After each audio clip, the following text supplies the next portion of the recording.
हे hello friends. आप सबका बहुत बहुत स्वागत है हमारे इस चैनल पर।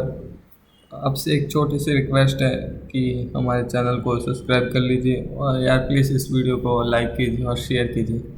ठीक है, ये तो नॉर्मल बात है कि हम इस वीडियो के अंदर बैच स्क्रिप्टिंग सीख रहे हैं। तो एक जनरल सा सवाल है, मतलब एक कॉमन सा सवाल है कि बैच स्क्रिप्टिंग क्यों सीख रहे हैं। ठीक है, इसके बहुत सारे और भी अच्छे लैंग्वेजेस जो अभी अवेलेबल है, जैसे पाइथन हो गई, सी हो गई, सी शार्प हो गई, सी प्लस प्लस हो गई। अ, ये भी एक लॉजिक है कि बैच स्क्रिप्टिंग क्यों सीख रहे हैं। तो उसका कारण ये है कि हम बैच स्क्रिप्टिंग इसलिए सीख रहे हैं इस वीडियो के अंदर कि बैच स्क्रिप्टिंग से हम पूरा माइक्रोसॉफ्ट का जो विंडोज़ होता है उसे पूरा ऑपरेट कर सकते हैं। और ये बैच स्क्रिप्टिंग जो न्यू है लैंग्वेज, जो न्यू न्यू सीखना चाहते हैं उनको सीखनी चाहिए, क्योंकि इसका इंटरफेस होता है और जो इसका सिंटैक्स होता है वो बहुत ज़्यादा सिंपल होता है। ये लैंग्वेज भी बहुत ज़्यादा सिंपल है। ठीक है, तो इसलिए बैच स्क्रिप्टिंग हमें सीखनी चाहिए। और हम बहुत सारी चीज़ें ऐसी है जो इसके अंदर हम कर सकते हैं, जो बहुत सारी दूसरी लैंग्वेज है उनके अंदर करना बहुत ही ज़्यादा डिफिकल्ट है। ठीक है, और बैच स्क्रिप्टिंग बहुत ज़्यादा एक एडवांस लैंग्वेज है, तो बहुत जनों ने इसको नहीं समझा पूरी। जो भी डिटेल डीपली पढ़ेंगे उन्हें पता चलेगा कि बैच स्क्रिप्टिंग बहुत ही ज़्यादा एडवांस लैंग्वेज है। ठीक है, ऐसे कोई भी नॉर्मल प्रोग्रामिंग लैंग्वेज होती है ना उसकी तरह, बस इसका एक माइनस पॉइंट है कि थोड़ी सी स्लो है। अभी स्लो क्यों है उसके ऊपर भी हम अभी बात करेंगे। तो ये एक वैलिड रीज़न है क्योंकि इससे हम पूरा माइक्रोसॉफ्ट विंडोज़ ऑपरेट कर सकते हैं और इतना ज़्यादा डीप डाइव ऑपरेट कर सकते हैं जो दूसरी प्रोग्रामिंग लैंग्वेज में ऑपरेट करना बहुत ज़्यादा मुश्किल होता है। ये एक सिस्टम एडमिनिस्ट्रेटिव लैंग्वेज है। हम इससे ऐसे बहुत सारे कमांड्स वगैरह कर सकते हैं जो दूसरी लैंग्वेज में बहुत ही ज़्यादा डिफ़िकल्ट है। ठीक है, तो वो हम आज इसके अंदर सीखने वाले हैं। और एक छोटा सा कॉमन सा सवाल था कि बैच ये स्क्रिप्टिंग है ये स्लो क्यों है। तो देखिए, ये स्लो इसलिए है कि मैं अभी आपको बता देता हूँ। एक मिनट, हाँ सॉरी। तो मैं यहाँ पर आ गया हूँ। और ये स्लो इसलिए है कि देखिए, ध्यान से देखिएगा, कोई भी प्रोग्रामिंग लैंग्वेज होती है ना वो किस पर काम करती है, बाइनरी कोड पे काम करती है। आपको ऑब्वियसली पता है कि कंप्यूटर होता है कोई भी, जीरो और वन बाइनरी कोड पे काम करता है। ठीक है, दूसरी प्रोग्रामिंग लैंग्वेज क्या होती है, कोई इंटरप्रेटेड प्रोग्रामिंग लैंग्वेज होती है, कोई कंपाइलर वाली होती है।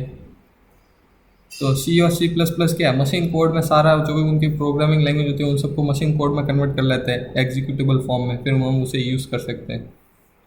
बैच भी एक इंटरप्रेटेड प्रोग्रामिंग लैंग्वेज है, बट बैच क्या करता है कि जो माइक्रोसॉफ्ट विंडोज़ है ना, जैसे मान लीजिए ये एक माइक्रोसॉफ्ट विंडोज़ है। ठीक है, ये माइक्रोसॉफ्ट विंडोज़ है।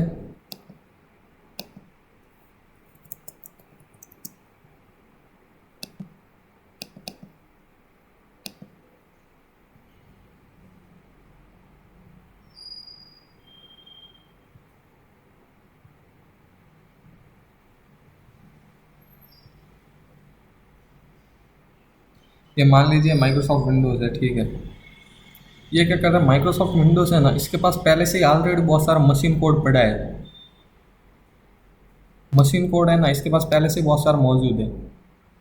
जैसे हमें कोई भी कमांड ऑपरेट करना है तो उसको ऑपरेट कैसे करता है उसका मशीन कोड, कोई हमें लूप चलाना है लूप कैसे चलता है उसका मशीन कोड, इसके पास सबका मतलब बाइनरी कोड इन सब का पहले से इसके पास पड़ा है माइक्रोसॉफ्ट विंडोज़ के पास। ठीक है, तो हम क्या करते हैं, बैच स्क्रिप्टिंग के अंदर हम कोई भी कमांड वगैरह करते हैं ना, उसके अंदर लिखते हैं ना, तो सिर्फ जो बैच का जो टर्मिनल होता है ना, CMD, वो सिर्फ उसे मशीन कोड को एग्जीक्यूट कर देता है, बस इतना सा करता है ये। और वो मशीन कोड, हम उन सारे मशीन कोड को एक साथ कलेक्ट करते हैं ना, तो फिर हमें लगता है कि हम जैसे एक प्रोग्रामिंग लैंग्वेज कर रहे हैं। तो बैच क्या है, सिर्फ कलेक्शन ऑफ मशीन कोड, बस इतना सही है। हम इसके अंदर भी मशीन कोड के साथ काम करें। ये स्लो इसलिए है क्योंकि हम बहुत सारे मशीन कोड इसके अंदर देते हैं कि ये कर वो कर वो कर, तो ये सारे कोड को कलेक्ट करता है, फिर उन सबको कंबाइन करता है, फिर उसको एग्जीक्यूट करता है लाइन बाय लाइन, तो इसलिए टाइम लग जाता है। ठीक है, इस कारण से स्लो है, बाकी और कोई कारण नहीं है। आपको समझ में आ गया ना बैच कैसे काम करता है। मशीन कोड इसके पास पहले से ही है विंडोज़ के पास। आगे और आपको समझाऊंगा कि किस तरह है, उन सबको कलेक्ट करके ये एग्जीक्यूट करता है बस। और interpreted programming language, interpreted programming language क्या होता है, ये लाइन बाय लाइन कोड को एग्जीक्यूट करता है। समझ गए। तो फिर ठीक है, हम आज के वीडियो में क्या क्या पढ़ने वाले हैं बैच के अंदर उसके ऊपर एक नज़र मार लेते हैं। तो हम बैच के अंदर पहले सबसे पहले पढ़ेंगे प्रिंट कमांड। जो प्रिंट होता है कि कोई भी वर्ड हो गया, कोई नंबर्स हो गया, इंटीजर हो गया, उन सबको स्क्रीन के ऊपर कैसे प्रिंट करना है वो पढ़ने वाले हैं। फिर कलर, टाइटल, वेरिएबल, ऑपरेटर, फिर यूज़र से इनपुट कैसे लेना, डिसीजन मेकिंग, सेट लोकल वगैरह वगैरह वगैरह, जो भी इसके अंदर दिया हुआ है सब पढ़ने वाला है टोटल, ठीक है। तो फिर वीडियो की शुरुआत करते हैं। हमारे पास सबसे पहले है प्रिंट स्टेटमेंट। तो प्रिंट स्टेटमेंट होता क्या है एक्चुअली में?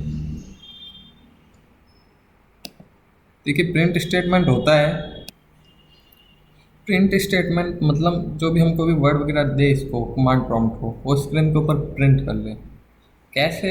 मुझे पता है बहुत सारे न्यू होंगे बिगिनर प्रोग्रामिंग लैंग्वेज, उनको समझ में नहीं होगा। देखिए, प्रिंट स्टेटमेंट का सिंपल सा मतलब है, जैसे देखिए ये कमांड प्रॉम्प्ट ओपन हो गया। देखिए इसे कैसे करना है, आप ये यहाँ पर आइए, विंडोज़ की पे यहाँ पर लिखिए CMD, ये आ गया, एंटर मारिए, ये ओपन हो गया, ठीक है। तो अभी प्रिंट स्टेटमेंट, इसके अंदर प्रिंट करने के लिए कोई भी चीज़ स्क्रीन के ऊपर हम यूज़ करते हैं एको। यस, एको, ECHO, एको। फिर जैसे मुझे प्रिंट करना है स्क्रीन के ऊपर, मुझे प्रिंट करना है HELLO, हेलो हेलो वर्ल्ड, तो मैं क्या करूँगा, एको, फिर एक बीच में एक स्पेस, फिर जो मुझे प्रिंट करना है स्क्रीन के ऊपर वो, फिर मैं हिट करूँगा एंटर। ये देखिए स्क्रीन के ऊपर प्रिंट हो गया। स्क्रीन के ऊपर प्रिंट होना मतलब कोई भी नाम हो गया, कोई भी नंबर हो गया, वो स्क्रीन के ऊपर बताना, वही होता है प्रिंट। समझ गए ना? इतना सा सिंपल सा है, और ज़्यादा कुछ समझने की कोशिश मत करिएगा, बस इतना सही है, ठीक है। प्रिंट कमांड अभी ये आगे कैसे यूज़ होगा, ये क्यों बता रहे हैं, बहुत सारे न्यू प्रोग्रामिंग लैंग्वेज वाले होंगे, उनको समझ में नहीं आया होगा कि क्यों बता रहे हैं, वो भी आगे क्लियर करेंगे कि क्यों बता रहे हैं, इसका क्या यूज़ होगा प्रोग्रामिंग में इसके अंदर। तो फिलहाल तो आप इतना ही समझ लीजिए, जैसे जैसे समझा रहा हो समझते जाइए, धीरे धीरे पूरा समझ में आ जाएगा। फिर दूसरा हो गया कलर। जो भी हमारे पास ये CMD टर्मिनल है ना, मतलब कमांड प्रॉम्प्ट, जो भी पूरी बैच प्रोग्रामिंग लैंग्वेज होती है ना, वो इसी के अंदर रन करती है। ये एक बात मान लीजिए आप, ठीक है। तो इसके अंदर एक कलर स्टेटमेंट भी होता है, एक कलर फंक्शन होता है, जो हम ऐसे लिखते हैं COLOR, कलर। फिर हम जो भी इसके आगे कलर लिखेंगे, इसके अंदर पहले से ही कलर वर्ड डिफाइंड है। जैसे मैं ए करके एंटर करता हूँ तो देखिए सारे ये जो भी हो गया टेक्स्ट सब ग्रीन हो गया। ये इसके अंदर एक कमांड है कलर, तो आप कलर को यूज़ करेंगे और आगे आप लिखेंगे इसके आगे जो भी इसके अंदर प्री डिफाइंड है, तो इस टेक्स्ट वगैरह का सबका कलर वगैरह सब चेंज हो जाएगा। देखिए जैसे ही चेंज हो गया, मैं इसका उल्टा भी कर सकता हूँ। ये देखिए, ये देखिए, ये अच्छा लग रहा है। तो आपको पता कैसे चलेगा कि कौन कौन से कलर इसके अंदर मौजूद हैं? देखिए ए मैंने किसके लिए लिखा, ए टेक्स्ट को चेंज करने के लिए। ए के बाद बी मतलब इसका बैकग्राउंड चेंज करने के लिए, एक और साथ में एक और कीवर्ड देंगे इसके जैसे कि कौन सा बैकग्राउंड करना है, तो बैकग्राउंड चेंज हो जाएगा। दो आर्गुमेंट देंगे ना तो बैकग्राउंड चेंज हो जाएगा। अब कैसे पता चलेगा कि कौन कौन से कलर मौजूद है? तो आप लिखिए कलर और यहाँ पे आप लगा लीजिए क्वेश्चन मार्क और फिर हिट कीजिए एंटर। तो देखिए ये कलर का आ गया। अगर आप कलर लिख के 0 लिखते हैं तो इसका जो होगा टेक्स्ट का कलर वो हो जाएगा ब्लैक, और 1 लिखते हैं तो ब्लू, 2 लिखते हैं तो ग्रीन, 3 लिखता है तो एक्वा, और 4 लिखते हैं तो रेड। जैसे मैं लिखता हूँ COLOR कलर 3, तो देखिए एक्वा हो गया इसका टेक्स्ट कलर, क्योंकि मैंने इसको बैकग्राउंड नहीं दिया तो बैकग्राउंड डिफ़ॉल्ट ब्लैक हो गया बाय डिफ़ॉल्ट। फिर मैं कलर 3 और मुझे बैकग्राउंड चाहिए वाइट, तो मैं 7 लिखता हूँ। ओह अच्छा, बैकग्राउंड में इसका उल्टा है, समझ लीजिएगा। आप पीछे लिखेंगे ना तो वो टेक्स्ट का कलर हो जाएगा, आगे लिखेंगे तो वो इसका हो जाएगा, बैकग्राउंड का हो जाएगा, और पीछे वाला टेक्स्ट का हो जाएगा। बैकग्राउंड के लिए ये दो पैरामीटर ऐसे देगा। सॉरी दोस्तों, मैंने आपको थोड़ा कंफ्यूज कर दिया। ये देखिए अगर आप सिंपल कोड दबा रहे हैं ना, सिंपल, ये सिंगल वाला आर्गूमेंट दे रहा है इसको कि 3, मुझे कलर 3 चाहिए, तो ये सिर्फ टेक्स्ट का कलर चेंज करेगा। और 3 7 दिया ना तो 3 ये बैकग्राउंड को चेंज करेगा, और 7 वाला क्या होगा, ये इसके टेक्स्ट के कलर को चेंज करेगा। ये देखिए मैं इसका उल्टा कर देता हूँ, 7 3 कर देता हूँ, तो ये देखिए ऐसा हो गया। समझ गए ना दोस्तों? तो ये इतना सा सिंपल है।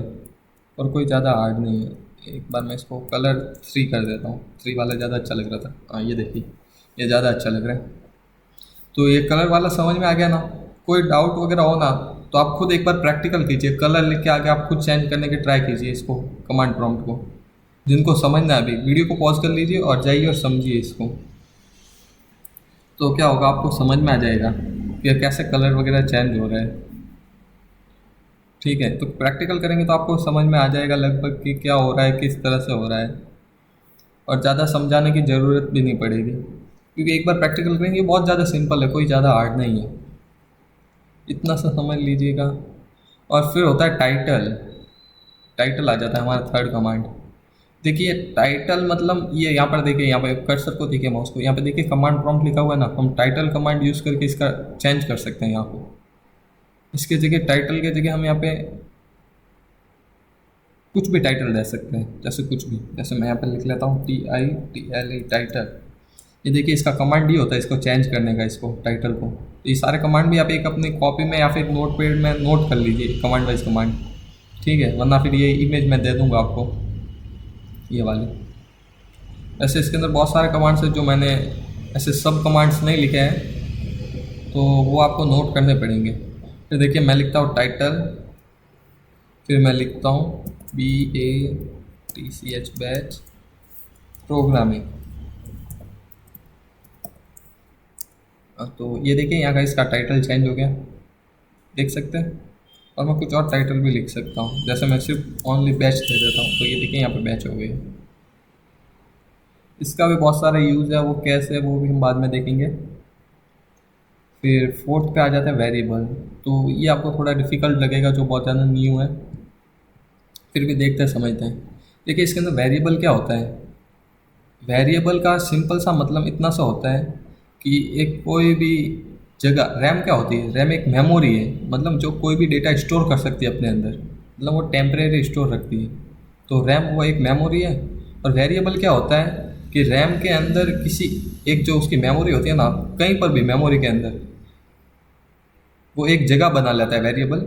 और वेरिएबल जगह बना लेता है और उसका एक नाम होता है जो हम इसको प्रोवाइड करते हैं, उस नाम की जगह बना लेता है रैम के अंदर। और हम जो भी वेरिएबल को देते हैं कि ये अपने अंदर स्टोर कर लो, तो वो क्या करता है, उसको रैम के जो उसने पार्ट बनाए अपने लिए, वेरिएबल जिस नाम का हमने दिया, तो वो वहाँ पर वो स्टोर कर देता है। और जब भी हम इसे कॉल करते हैं, मतलब वेरिएबल को हम कहीं पे भी कॉल करते हैं, किसी भी लैंग्वेज प्रोग्रामिंग के अंदर, हमें कहीं पे ज़रूरत पड़ गई, हमने कॉल किया, तो उसको उस पार्ट के अंदर से रैम के हमको निकाल कर वापस देता है कि ये लीजिए आपका वो वेरिएबल। समझ गए आप दोस्तों? नहीं समझे? अभी समझा देता हूँ। जैसे इसके अंदर किसी भी कमांड को सेट करने के लिए, मतलब सेट एक इसका एक फंक्शन है। ये सेट लिखा, सेट के बाद हमें कौन सा वेरिएबल का क्या नाम देना है, मतलब वो रैम के अंदर जो हिस्सा है मेमोरी का, जिसके अंदर आप कुछ भी स्टोर करना चाहते हैं, उस हिस्से का आप क्या नाम देना चाहते हैं। तो जैसे मैं फ़िलहाल के लिए नाम दे देता हूँ CON कॉन TRIP कॉन्ट्रिप। अच्छा ये नाम नहीं, दूसरा कुछ और नाम देता हूँ, जैसे ABC, यही नाम दे देता हूँ। जैसे मुझे ABC के अंदर स्टोर करना है, स्टोर करना चाहता हूँ ABC के अंदर, HELL हेलो, ये मैं इसके अंदर स्टोर करना चाहिए। इसका सिंटैक्स देख लीजिए। सबसे पहले सेट, और फिर सेट के बाद आप क्या सेट करना चाहते हैं, वेरिएबल का नाम क्या रखना चाहते हैं, तो वो ABC, फिर इक्वल। इक्वल हमेशा ध्यान रखिएगा, जो वेरिएबल दिया उससे जुड़ा होना चाहिए, भले जिसके अंदर स्टोर करना चाहते हैं उसके अंदर कितने भी स्पेस होंगे चलेगा, तो इसके साथ जुड़ा हुआ होना चाहिए। इसका सिंटैक्स बता रहा हूँ, इस तरह से काम करती है बैच। फिर हेलो, क्या स्टोर करना चाहता है वो दे दिया, तो फिर हम मारते हैं एंटर, हो गया, सेट हो गया हमारा ABC रैम के अंदर। इस नाम का एक ब्लॉक बन गया, उस ब्लॉक के अंदर हेलो स्टोर हो गया। तो हम इसे वापस बुलाना चाहते हैं तो सिंपल है, इसके नाम से हम बुला सकते हैं। तो कैसे बुलाएंगे इसको, सबसे पहले हम इसको कमांड देंगे एक, कि आप स्क्रीन के ऊपर बताओ कि ABC ब्लॉक जो रैम के अंदर हमने अभी स्टोर किया है उसके अंदर हेलो, वो हमें स्क्रीन के ऊपर बताओ। ये हम इसको कंप्यूटर को कहना चाहते हैं। तो अच्छा कैसे कहेंगे, तो हम लिखेंगे ECHO एको। मैंने पहले बताया था स्क्रीन के ऊपर कोई भी चीज़ प्रिंट करवाने के लिए एको होता है। आपने अगर मेरे साथ साथ किया है तो आपको भी समझ में आ गया होगा एको। फिर मैं वो चाहता हूँ कि ABC जो मैंने रैम के अंदर ब्लॉक सेट किया उसको स्क्रीन के ऊपर बताओ। तो स्क्रीन के ऊपर बताने के लिए एको। फिर उस वेरिएबल का क्या नाम था। अगर आप किसी भी वेरिएबल को वापस कॉल करना चाहते हैं तो देखिए ऐसे 2 परसेंटेज साइन लिखिए, उसके बीच में उस वेरिएबल का नाम लिख लीजिए। जैसे मैंने ये नाम लिखा, मैं एंटर मारूंगा, ये देखिए हेलो प्रिंट हो गया। फिर रैम के अंदर ये चीज़ स्टोर हो गई थी इस ब्लॉक के अंदर, ये प्रिंट हो गई। मैं कुछ और भी स्टोर कर सकता हूँ वापस। जैसे एक बात और ध्यान रखिएगा कि मैं इस ABC नाम के अंदर वेरिएबल के अंदर और कुछ स्टोर करता हूँ। जैसे मैं इस बार हेलो वर्ल्ड कर लेता हूँ।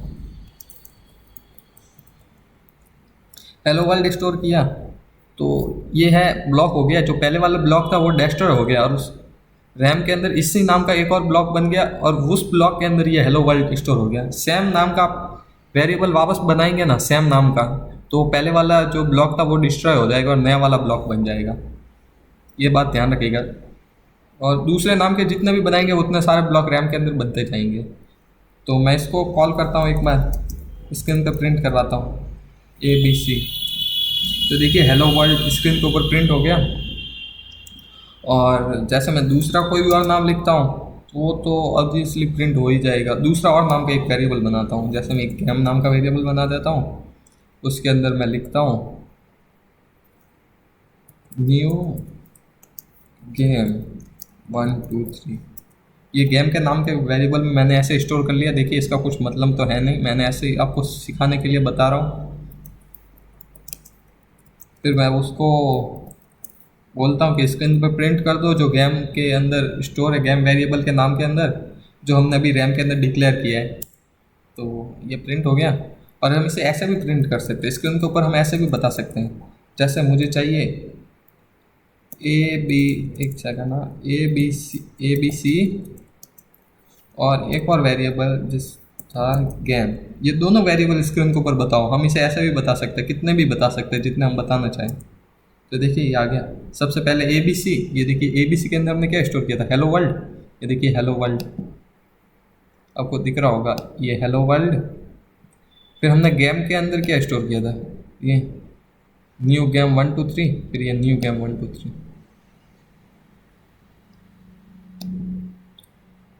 समझ गए ना किस तरह से। और ये बीच में स्पेस क्यों आया, मैंने तो स्पेस बीच में स्टोर ही नहीं किया था। पता है स्पेस क्यों आया, क्योंकि यहाँ पर हमने स्पेस रखा था। अगर मैं इसको ऐसे रखता हूँ, स्पेस नहीं रखता, तो ये देखिए ये जुड़ा हुआ आ गया।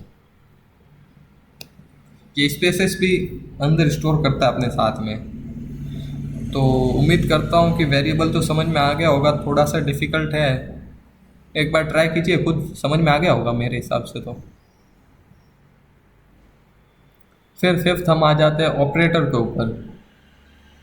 ऑपरेटर ऑपरेटर क्या होता है कि हम इसके अंदर कुछ भी प्लस करवा सकते हैं, कुछ भी माइनस करवा सकते हैं। जैसे आपके मैथ्स के बुक के अंदर होता है ना, वैसे ही सेम कि आपको कोई कैलकुलेशन है, जो मैं एक इक्वेशन है जो आपको समझ में नहीं आ रही, फिर कोई कैलकुलेशन है बहुत ज़्यादा डिफ़िकल्ट है, आप चाहते हैं कि मैं कंप्यूटर को दूँ, कंप्यूटर फटाफट फटाफट कंप्लीट कर ले, तो वो हम इससे करवा सकते हैं।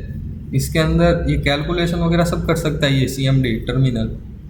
पर इसके अंदर क्या, बेचारे के अंदर दिमाग ही नहीं है, हमें इसे बताना पड़ता है तुम ये करो। ये हमारी भाषा नहीं समझता ना, बात ये है। तो हम इससे सब कुछ करवा सकते हैं और हम इससे कैलकुलेशन भी करवा सकते हैं। अच्छा कैसे करवाएंगे वो देख लेते हैं। तो सबसे पहले हम स्टैट लिखेंगे, फिर /A। ये देखिए /A है क्या, ये एकदम सेट का मतलब तो सेट, /A ये है, इसका एक स्विच है जिसे अर्थमेटिक स्विच कहते हैं। ये आपको ऐसा लिखना होगा सिंटैक्स, अगर आपको कोई कैलकुलेशन करवानी है तो। फिर मुझे कैलकुलेशन करवानी है, मैं लिख लेता हूँ कैल्स इक्वल टू, अभी मुझे क्या कैलकुलेशन करवाना है, क्या करवाना है। तो अच्छा मैं इससे कैलकुलेशन ये करवाना चाहता हूँ कि जो 11 ये इतना जो भी नंबर है इसको मल्टीप्लाई कर दो इससे। तो इसने मल्टीप्लाई कर दिया, देखिए कितना फटाफट कर दिया। ये देखिए मल्टीप्लाई के लिए ये साइन होता है। अभी किसके लिए क्या साइन होता है वो देख लीजिए एक बार। मल्टीप्लाई के लिए ये साइन होता है, ये स्टार वाला। अगर मुझे इसको डिवाइड करना है तो डिवाइड के लिए ये साइन है। ये एक्चुअली में यहाँ पर 0 क्यों आया अभी आपको बताऊंगा बाद में। डिवाइड के लिए ये साइन है माइनस के लिए ये साइन और प्लस के लिए ये प्लस वाला। देखिए अभी यहाँ पर जीरो क्यों आया कि ये देखिए हमने इसके अंदर बहुत बड़ी वैल्यू उसको छोटी वैल्यू के अंदर इसको डिवाइड करने के लिए दे दिया। इसने हमें क्या दिया इस यहाँ पर, इसने हमें यहाँ पर रिमाइंडर नहीं दिया है, इसने हमारे पास क्वार्टेंट दिया है कि इसके अंदर ये जीरो टाइम्स डिवाइड हो रहा है, ये बताना चाह रहे हैं। समझ गए ना आप कि मतलब ये बहुत बड़ी वैल्यू है, इसके अंदर हम एक बार भी डिवाइड नहीं कर सकते, इसलिए जीरो टाइम्स इसने डिवाइड कर दिया। थोड़ा सा कंफ्यूजन कर दिया आपके अंदर क्रिएट मैंने, तो बता देता हूँ। ये देखिए 10 डिवाइडेड बाय 100, सॉरी फिर से गलत कर दिया, 100 डिवाइडेड बाय 10। ये देखिए 10 ऐसे डिवाइड करने के लिए ये वाला आप खुद एक बार सोचिएगा। ये तो मैथ्स की बात है, यहाँ पर मैंने कुछ नया नहीं किया है, मैथ्स की बात है, तो आप खुद सोचिएगा एक बार, आपको समझ में आ जाएगा। 100 डिवाइडेड बाय 10, तो ये देखिए 10 बार डिवाइड होता है 100 के अंदर, आप खुद काउंट कर लीजिए। 10 1 जा 10, 10 2 जा 20, ऐसे 10 बार डिवाइड होता है, तो ऑब्वियसली इसने 10 दे दिया। इसके अंदर एक और चीज़ होती है, जैसे मैं यहाँ पर लिखता हूँ 125 मोड 5। समझ में आया आपको क्या हुआ? तो देखिए नहीं आया तो मैं बता देता हूँ। मोड का मतलब ये होता है कि आप डिवाइड इसको करते रहो लगातार, और लास्ट में जो भी रिमाइंडर बचता है ना वो हमें दे दो। तो इसने क्या 5 से 125 को डिवाइड करता रहा, लास्ट में 0 बचा दे दिया। तो हम इसके जगह यहाँ पर 3 करते तो क्या होता, तो लास्ट में 2 रिमाइंडर बच रहा है। ठीक है, आप खुद काउंट करके देख लीजिए। अगर 2 से करते तो लास्ट में 1 रिमाइंडर बच रहा है। 6 से करते तो 5 बच रहा है रिमाइंडर। 7 से करते तो भी बच रहा है। 2 से करो बस, हर बार 2 से। ये देखिए लास्ट में जो रिमाइंडर बच रहा है ना मोड के अंदर, हमें वो प्रोवाइड कर देता है। 6 से हम इसको डिवाइड करेंगे तो 5 रिमाइंडर बचेगा। ये तो सारी नॉर्मल सी मैथ्स वाली बात है, ये तो आपको समझ जानी चाहिए। ठीक है, इसके अंदर प्रोग्रामिंग जैसा कुछ खास नहीं। प्रोग्रामिंग वाली बात यहाँ पर ये थी कि ये स्विच था इसका, तो ये आपको मैंने समझा दिया। ठीक है, तो ये समझ में आ गया होगा मेरे हिसाब से। हाँ, इसको भी हम कॉल कर सकते हैं, ये भी इसके अंदर वेरिएबल के अंदर स्टोर हो गया। देख सेट का मतलब ये होता है कि रैम के अंदर एक ब्लॉक बना दो जिसके अंदर इसकी वैल्यू स्टोर कर दो, तो हम इसको भी कॉल कर सकते हैं। स्क्रीन पे प्रिंट करवा सकते हैं, जैसे मैं यहाँ पर प्रिंट करवाता हूँ CALC। ये तो देखिए इसने 1 प्रिंट कर दिया, क्योंकि हमने लास्ट टाइम इसके अंदर 1 ही डिवाइड किया था। ये देखिए ये 1 ही आया था इसका आउटपुट, तो इसने 1 इसमें पे स्टोर कर दी। समझ गए ना? हम ऐसे भी इससे कैलकुलेशन करवा सकते हैं। ये देखिए सेट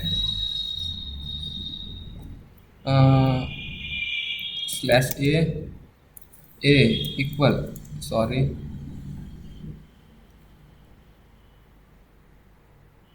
AB इक्वल 10। ठीक है, AB को इसने 10 कर दिया। अब मैं चाहता हूँ AC इक्वल 10। दोनों AC और AB दोनों मैंने एक ब्लॉक बनाए रैम के अंदर, जिनके अंदर 10 स्टोर कर दिए। ठीक है, अब मैं क्या चाहता हूँ, set AF equal AB plus AC, इन दोनों को प्लस कर दो। ये ऐसे भी कर सकते हैं। देखिए मैंने यहाँ पर क्या किया आपको समझाता हूँ। सेट के मतलब एक रैम के अंदर एक मेमोरी बनाओ, ब्लॉक बनाओ जो अर्थमेटिक ब्लॉक हो। मतलब वो ब्लॉक क्या कर सकता है, कैलकुलेशन कर सकता है। रैम के अंदर AF नाम का एक ब्लॉक बनाओ जो कैलकुलेशन कर सकता है। उसके अंदर मैं कुछ देना चाहता हूँ, वो उसके अंदर स्टोर कर दो। तो कंप्यूटर ने बोला ठीक है, कर दिया इतना तो मैंने। अब आगे तो क्या, आगे मैं ये कहना चाहता हूँ कि AB जो ये है यहाँ पर देखिए AB इसके अंदर 10 स्टोर था पहले से ही। तो क्या ये AB के अंदर जो भी है उस ब्लॉक में, जो रैम के अंदर AB नाम का ब्लॉक था उसके अंदर जो भी मैंने दिया था उसको, प्लस AC नाम का जो रैम के अंदर ब्लॉक था जो भी मैंने उसको दिया था आपको, उसको प्लस कर दो। तो हम एंटर मारेंगे, तो इसने बोला ठीक है, कर दिया। तो देखिए इसने 20 प्रोवाइड कर दिया, 10 + 10 20। ठीक है, तो ये समझ में आ गया होगा। मैं थोड़ा जल्दी थोड़ा ज़्यादा ही डीपली बता रहा हूँ, वीडियो थोड़ा लंबा हो जाएगा, फिर कोई बात नहीं, आपको पूरा समझ में आना चाहिए। फिर 6 है कि हम यूजर से कोई भी इनपुट ले सकते हैं। कि जैसे आपने कोई प्रोग्राम बनाया, आप चाहते हैं कि कोई भी आगे वाला जो भी यूज़र है वो उसके अंदर इनपुट दे, मतलब जो भी ये जो भी ये टर्मिनल है वो उससे बोले कि आप ऐसा कुछ, हम आपके प्रोग्राम को आगे रन करने के लिए आप कुछ डालो तो हमारे प्रोग्राम आगे रन हो, मतलब इनपुट ले, तो वो कैसे लेंगे? तो उसके लिए भी एक सिंपल सा कमांड है, set slash input P. P ये स्विच है इनपुट लेने के लिए यूजर से, याद रखिएगा। ये ए अर्थमेटिक प्रोग्रेशन के लिए, पी इनपुट लेने के लिए। अब कौन सा कोई हमें ब्लॉक तो दो जिसके अंदर हम इनपुट लेके स्टोर तो करें आपका, वरना इनपुट हम लेके रखेंगे कहाँ पर? मतलब एक जगह तो दो जहाँ पर हम ये इनपुट आप जो भी दोगे उसे स्टोर करेंगे। तो ये बोलता है ठीक है, मैं रैम के अंदर आपको एक जगह दे देता हूँ, ए एस आई नाम की मैं एक जगह देता हूँ जहाँ पर अपना जो भी इनपुट हो स्टोर कर लो। मैं एंटर मारूंगा, ये देखिए अभी इनपुट मांग रहा है मुझसे, तो मैं इसको इनपुट देता हूँ, this is my INPUT input hello word. ये इसने इसके अंदर स्टोर कर दिया। अब मैं इसे स्क्रीन पे भी दिखा सकता हूँ, ASI। हाँ तो देखिए ये मैंने इसको इनपुट दिया था और ये इसने उसके अंदर स्टोर भी कर लिया, मैंने इसको स्क्रीन के ऊपर दिखा भी दिया। ये इसका सिंटैक्स है कि यूजर से हम कैसे इनपुट ले सकते हैं। तो उम्मीद करता हूँ ये समझ में आ गया होगा। फिर हमारा 7th है कि डिसीजन बनाना, डिसीजन मेकिंग, कि हम कंप्यूटर को बोले कि तुम खुद डिसीजन लो। आगे वाला सॉफ्टवेयर में आपको प्रोग्राम बना रहे हैं तो बहुत बार सॉफ्टवेयर को भी डिसीजन लेने की ज़रूरत पड़ती है कि डिसीजन मैं लूँ। मैं डिसीजन लेने की ज़रूरत पड़ती है कि मैं डिसीजन लूँ और आगे बताऊँ कि कौन सा सही है कौन सा गलत है। ये ट्रू और फॉल्स पे हमेशा डिसीजन लेता है, ठीक है। ये ऐसे डिसीजन नहीं लेता, आप उसको बोलोगे कि अ, आकाश जो भी होता है इसका होता है वो ऊपर होता है या फिर बहुत ऊपर होता है आपने इसको ऐसा कुछ दे दिया तो ये ऐसे डिसीजन नहीं लेगा कि इसका ऊपर होता है कि बहुत ऊपर होता है। ये इस तरह के डिसीजन नहीं लेने वाला, ये मैथमेटिकल डिसीजन लेगा। वो कैसे लेगा कि आपने दे दिया कि एक लेफ्ट डायरेक्शन है, मतलब एक लेफ्ट तरफ एक रास्ता जा रहा है, एक राइट तरफ रास्ता जा रहा है। आप इसको बोलो ये दोनों रास्तों में से बड़ा रास्ता कौन सा है, मतलब लंबा कौन सा है। तो ये बोलेगा मुझे तो कुछ समझ में नहीं आया। तो आपने बोलोगे अब तो क्या यार, मैंने लॉजिकल दिया है आपको इनपुट, अब क्यों समझ में नहीं आया? ठीक है, मुझे कुछ समझ में नहीं आया, मुझे सिर्फ मैथ की भाषा समझ में आती है। तब आपको इसको ऐसे देना पड़ेगा कि लेफ्ट का जो रास्ता है वो 7 किलोमीटर है, राइट का जो रास्ता है वो 10 किलोमीटर है, अब बताओ कौन सा बड़ा है। तब ये बताएगा कि 10 किलोमीटर वाला बड़ा है। समझ गए कैसे होगा? नहीं समझे, अभी समझा देता हूँ। जैसे सेट मैं बताता हूँ, एक सेट कर देता हूँ 10, नहीं सेट कर देता हूँ a इक्वल 10, ठीक है। और एक और वेरिएबल बनाता हूँ b इक्वल 11। फिर मैं इसको पूछता हूँ कि if a equal a greater than, ये वेरिएबल पूछ रहा है ना तो यहाँ पर ऐसा लिखना पड़ेगा, इनके बीच में लिखना पड़ेगा greater than b। Variable b है जो ए ब्लॉक है उसके अंदर 10 है, वो ब्लॉक बी के अंदर जो 11 है अगर वो उससे बड़ा है तो क्या करोगे? तो फिर तुम करो एको कर लो 8 इज बिग। अगर ऐसा नहीं है तो क्या करो ELSE। इसका सिंटैक्स ध्यान रखिएगा, अभी आपको समझा देता हूँ। पहले ये मैं कंप्लीट कर लूँ, आपको समझ में नहीं आ रहा होगा मुझे पता है। मैं प्रिंट कर दूँ it's COLDIT condition is FALSE false. कुछ मिस्टेक कर दी यार, चलो ठीक है। हाँ दोस्तों यार कुछ मिस्टेक कर दिया था, मैं समझ नहीं क्या मिस्टेक किया था मैंने, तो उसको मैं भी सही कर देता हूँ। इसके अंदर ग्रेटर देन के लिए ये साइन नहीं होता है, यहाँ पे हमें लिखना पड़ेगा GEQ। अब यार अभी भी मिस्टेक हो रहा है, एक सेकंड में इसको थोड़ा रन कर लेता हूँ।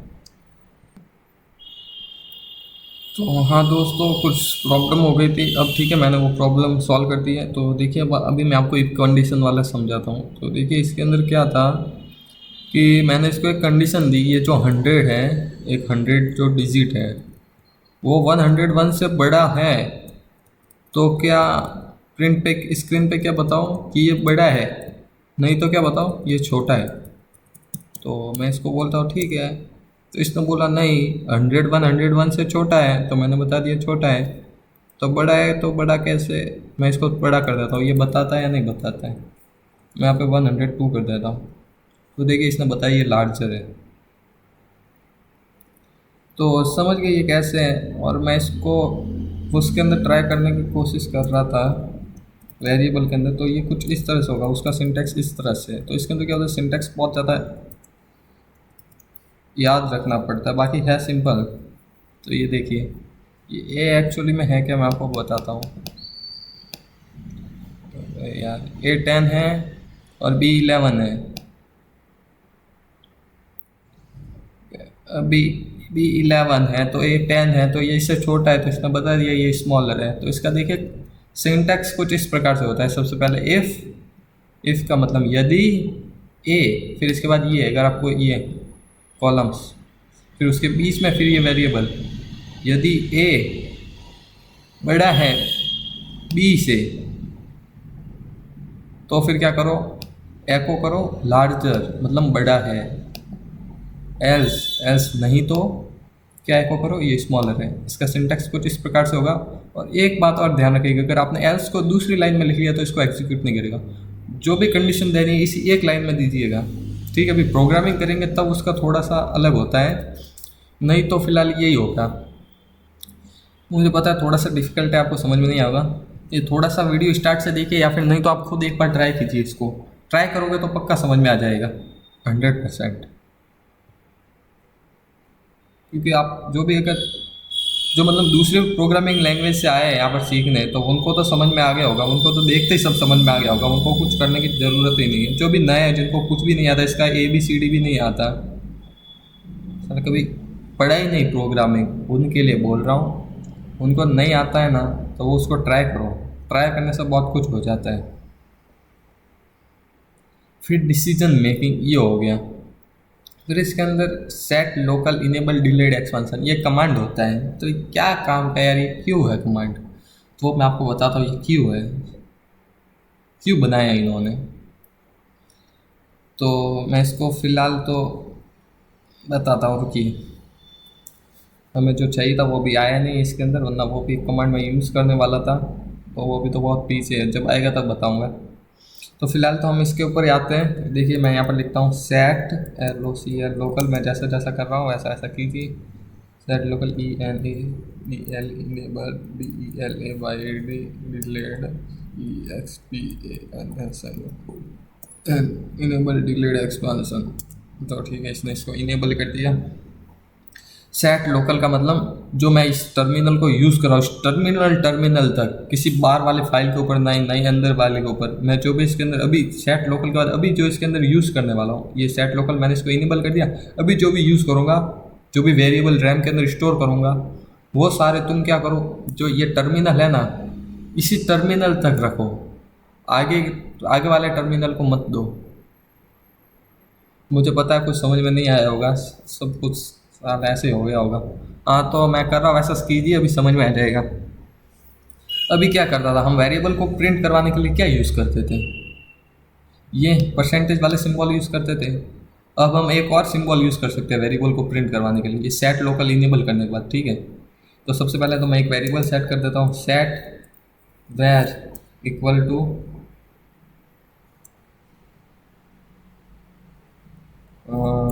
new1, ये नाम दे देता हूँ उसको।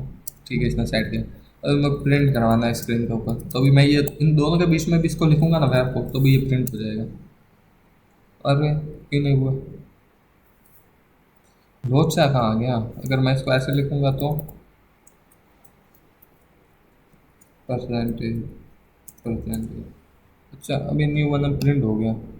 अब ये प्रिंट क्यों नहीं हुआ, मैंने इसके अंदर सेट लोकल करने के बाद हम ऐसे इसको भी ऐसे भी प्रिंट कर सकते हैं। हुआ कि नहीं, मैंने कहीं स्पेलिंग मिस्टेक तो नहीं करते। ENABL enable, DELAY delayed, EXPLFAL that local enable delayed expansion. फिर प्रॉब्लम कहाँ है यार?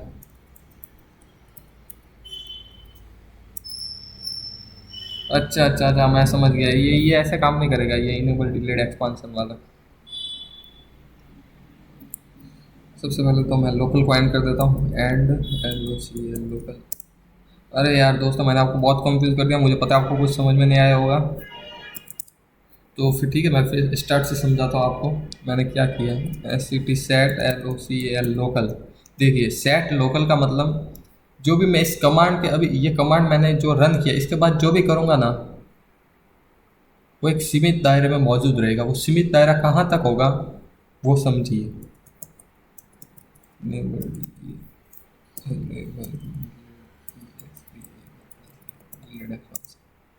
ठीक है, मैंने इसको इनेबल कर दिया। वो सीमित दायरा कहाँ तक है वो अब समझिए।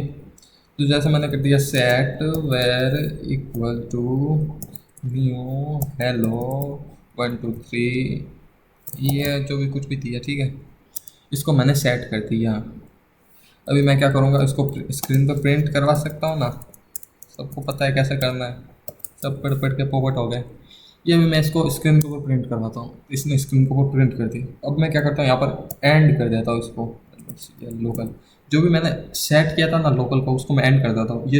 ये कमांड इसलिए एंड लोकल कि जो आपने सीमित दायरा चालू किया था ना रैम के अंदर, एक नए तरीके से वेरिएबल को स्टोर करने का, उस दायरे को यहाँ पर समाप्त कर दीजिए।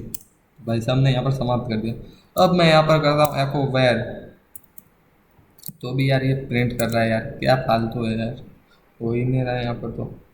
अच्छा, ये ऐसा इसलिए हो रहा है क्योंकि हम इसको है ना एक टर्मिनल बेस पे यूज़ कर रहे हैं। अगर हम इसको प्रोग्रामिंग में यूज़ करेंगे ना, तब ऐसा नहीं होगा। मैं आपको समझाता हूँ कैसे। सबसे पहले नोट पैड में ओपन कर लेता हूँ। अच्छा, मैं यहाँ पर नोट पैड क्यों ओपन करूँ, मैं तो यहाँ से डायरेक्ट कर सकता हूँ। नोट पैड ये ओपन हो गया। तो मैं यहाँ पर लिखता हूँ SCT set LOCL local, ENABL enable, DELAY delayed, EXPAN ऐसा ही डिलेड एक्सपेंशन। ये मैंने कर दिया। फिर मैं एक वेरिएबल सेट कर देता हूँ वेर इक्वल टू जो भी तुम्हारे मन में है वो। फिर मैं यहाँ पर कर देता हूँ ECHO एको वेर। फिर यहाँ पर END एंड LOCL लोकल। फिर यहाँ पर करता हूँ एको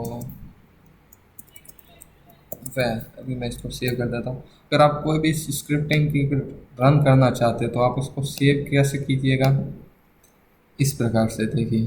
जैसे मैं कुछ भी नाम लिख लेता हूँ, नेम डॉट बैट, ये इसका एक्सटेंशन है। ऐसे एक्सटेंशन में सेव करेंगे ना तो भी ये रन होगा।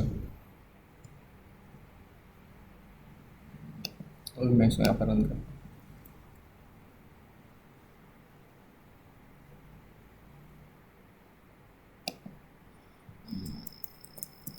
मैं क्या कर रहा हूँ यार, मुझे खुद को समझ में नहीं आ रहा है।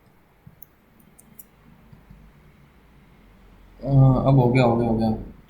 एक बात, आपको एक इम्पॉर्टेंट टॉपिक रह गया, वो आपको बताना भूल गया, इसलिए ये ऐसा हो रहा है। तो अब स्टार्ट से समझिएगा। मुझे पता है आपको मैंने थोड़ा बहुत ही ज़्यादा कम, थोड़ा नहीं बहुत ज़्यादा कंफ्यूज कर दिया है दोस्तों। तो देखिए क्या होता है, हम जो भी बैच है ना, ये कमांड प्रॉम्प्ट है, इसके अंदर हम जो भी रन करते हैं ना, वो मोड को हम कहते हैं इंटरेक्टिव मोड। मतलब हम इस कमांड के साथ जो भी रन करेंगे ना, उसे हम इंटरेक्टिव मोड कहते हैं। जो भी टर्मिनल में जो भी रन होगा ना, वो इसके अंदर हमेशा के लिए सेट ही रहता है, वो अनसेट होता ही नहीं है। किसी भी वेरिएबल को हम लोकली सेट करें, अनलोकल सेट करें, वो हमेशा सेट ही रहेगा। मतलब रैम के अंदर कोई भी चीज़ स्टोर करेंगे ना, तो उसने नए तरीके से स्टोर नहीं होगी, वो जैसे इसके अंदर हो रही है वैसे ही होगी। अगर हम इसको प्रोग्रामिंग लैंग्वेज बेस्ड भी, अगर इसको नोट पैड में लिखें, नोट पैड में लिखने के बाद इसको रन करेंगे ना, तब इसको कहेंगे साइलेंट मोड। इसके अंदर ये नए तरीके से भी वेरिएबल को स्टोर करता है। देखिए सबसे पहले मैंने यहाँ पर क्या किया, कमांड प्रॉम्प्ट में लिख रहा था वैसे ही मैं यहाँ पर भी लिखा है कि set local enable delayed expansion, कि जो भी एक सीमित दायरा बना दो जहाँ पर नए तरीके से वेरिएबल को रैम के अंदर स्टोर करना। तो ठीक है, बना देता हूँ, बना दिया भाई साहब ने। फिर कि सेट जो वेरिएबल है ना, उसको एक जो वेर नाम का मैंने आपको एक वेरिएबल दिया, रैम के अंदर वेर नाम का एक वेरिएबल बनाओ और उसके अंदर जो मैंने यहाँ पर दिया उसको स्टोर कर दो। तो क्या ठीक है, कर दिया मैंने, मेरे क्या जाता है। तो मैंने कहा ठीक है, वो क्या स्टोर किया मुझे बताओ, क्या स्टोर किया तुमने? तो क्या ठीक है ये लो बता दिया। फिर क्या एंड लोकल, तो क्या जो भी सीमित दायरा चालू किया था उसको अभी का भी बंद किया जाए? तो क्या ठीक है कर दिया, मेरा कोई प्रॉब्लम नहीं है। फिर क्या एको करो जो वेयर के अंदर जो स्टोर किया था। फिर ये भाई साहब बोलेंगे साले तूने सीमित दायरे बंद कर दिया और सीमित दायरे खत्म हो गया, अब साले मैं क्या बताऊँ, जो था सीमित दायरे के अंदर ही था। फिर ये पॉज, ये तो अभी आपके यहाँ पर तो नहीं है, अभी तो हमारे इस कमांड लिस्ट में नहीं आया पॉज, नीचे है, फिर भी बता देता हूँ। पॉज का मतलब होता है कि स्क्रीन को रोक दो, ये इस प्रकार से स्क्रीन रुकी। अब मैं आपको समझाता हूँ। यह देखिए यहाँ पर स्क्रीन रुकी। अब भाई साहब ने क्या किया, हमने इसको ऑर्डर दिया set local enable delayed expansion. यहाँ पर देखिए इसने इसको कमांड को लिखा set local enable delayed expansion. मैं कहा जाओ सेट करो लोकल को, एक नया दायरा बनाओ जिसके अंदर मैं जो करना चाहूँ उसी दायरे में करूँगा। तो क्या ठीक है बना दिया मैंने। फिर मैंने यहाँ पर देखें, यहाँ पर क्या कहा, सेट करो वेयर नाम के वेरिएबल के अंदर जो मैंने दिया है। तो इसने कहा ठीक है कर दिया सेट। तो क्या मुझे बताओ क्या सेट किया था तुमने? तो क्या ये ले साले तुझने किया, तुझे ही पता नहीं क्या सेट किया था। तो क्या ये ला बता दिया मैंने क्या सेट किया था। तो क्या मैंने कहा फिर जाओ सीमित दायरे को बंद करो, कभी का भी बंद करो, मैंने जो आपको सीमित दायरा दिया था। क्या ठीक है बंद कर देता हूँ। और बोलेगा साले चालू ही क्यों किया, बंद करना था तो। बंद कर दिया। फिर मैंने इसको बोला एको करो वेयर को। यहाँ पर देखें, यहाँ पर ये वेयर नहीं आया क्योंकि ये साइलेंट मोड में था और इसने सीमित दायरे ख़त्म हो गया तो ये इसको रन नहीं किया। फिर मैं इसने बोला वेयर को, जो वेयर था वेरिएबल उसको यहाँ पर बताओ कि साले क्या खाक बताओ, जो था सब सीमित दायरे में था वो तो ख़त्म हो गया, अब क्या बताओ। ये समझ गए ना, ये सेट लोकल और एंड लोकल किसके लिए, मतलब सेट लोकल मतलब एक सीमित दायरा बन जाता है उसके लिए, और जब भी लोकल एंड होता है तो वो सीमित दायरा खत्म हो जाता है। जो भी इस दायरे के अंदर तो होगा ना वेरिएबल, वो उस दायरे के बाहर नहीं हो, मतलब उसके बाहर आप एक्सेस नहीं कर सकते उसको। समझ गए? अब तो समझ में आया गया होगा क्योंकि मैंने बहुत ज़्यादा डीपली समझा दिया आपको, इससे ज़्यादा डीपली नहीं हो पाएगा पॉसिबल। तो फिर मैं आपको एक और बात बताना भूल गया कि सीमित दायरा क्यों, कि हम तो इस दायरे के अंदर भी तो हम इसको यूज़ कर सकते हैं ना, ऐसे नॉर्मल चल रहा है तो इसके अंदर क्या कर सकते हैं, एक और नए तरीके से इसको वेरिएबल को स्क्रीन पर प्रिंट करा सकते हैं, मतलब यूज़ कर सकते हैं। ये देखिए ऐसे वो बड़े बड़े होंगे ना, ऐसे ये डंडे वाले, इनके बीच में लिखेंगे वेरिएबल का नाम तो भी ये रन करेगा। ये देखिए ऐसा लिखा ना इको वेर, तो भी देखिए ये स्क्रीन के ऊपर प्रिंट हुआ। ये साइलेंट मोड में काम करेगा, ये बात ध्यान रखिएगा। तब ये इसलिए काम नहीं कर रहा था क्योंकि मैं आपको इंटरैक्टिव मोड में बता रहा था। इंटरैक्टिव मोड और साइलेंट मोड क्या होता है अभी थोड़ी देर पहले बताया। वीडियो को रिवर्स कीजिए नहीं समझ में आया तो, और नहीं आया तो अभी बता देता हूँ। जो इंटरैक्टिव मोड होगा हम डायरेक्टली बैच के साथ अभी डायरेक्ट इसको कमांड देंगे ना, वो होगा इंटरैक्टिव मोड। साइलेंट मोड जो होगा, जो हम प्रोग्रामिंग कर लिया पूरा, फिर उसके बाद हम इसको रन कर रखे, अब तुम एक साथ रन कर लो, वो होगा साइलेंट मोड। तो ये ऐसे भी काम करेगा। और ये ऐसा क्यों, हम ऐसे एक तरीके से भी तो इसको स्क्रीन पर प्रिंट करवा सकते हैं। तो देखिए ऐसा इसके अंदर भी बहुत ज़्यादा एडवांस हो गया है, आपको समझ में नहीं आएगा। तो ये छोटी सी बात इतना सा समझ लीजिए, मैं आपको और आगे बताऊंगा कि ऐसी बहुत सारी कैलकुलेशंस होती है, ऐसी बहुत सारी चीज़ें होती है जिनके तो वेरिएबल के अंदर वेरिएबल को यूज़ करना होता है। मुझे पता है आपको समझ में नहीं आया, तो एक इतना सा समझ लीजिए कि कॉम्प्लेक्स जो भी चीज़ें करनी पड़ती है इसके अंदर, बहुत सारी कॉम्प्लेक्स चीज़ें, वो है ना हम नॉर्मल वेरिएबल से नहीं कर सकते। तो उसके अंदर हम दो वेरिएबल को ज़रूरत होती है, मतलब एक लोकल भी की भी ज़रूरत होती है, एक लोकल दायरे की भी ज़रूरत होती है, जिसके अंदर हम कॉम्प्लेक्स इक्वेशन को और कॉम्प्लेक्स नंबर को उनके साथ कैलकुलेटिंग कर सकते हैं, उनके साथ परफॉर्म कर सकते हैं कोई भी टास्क। उसके लिए इन चीज़ों की ज़रूरत पड़ती है, वो आगे ज़रूरत पड़ेगी तब आपको बताऊंगा कैसे ज़रूरत पड़ती है।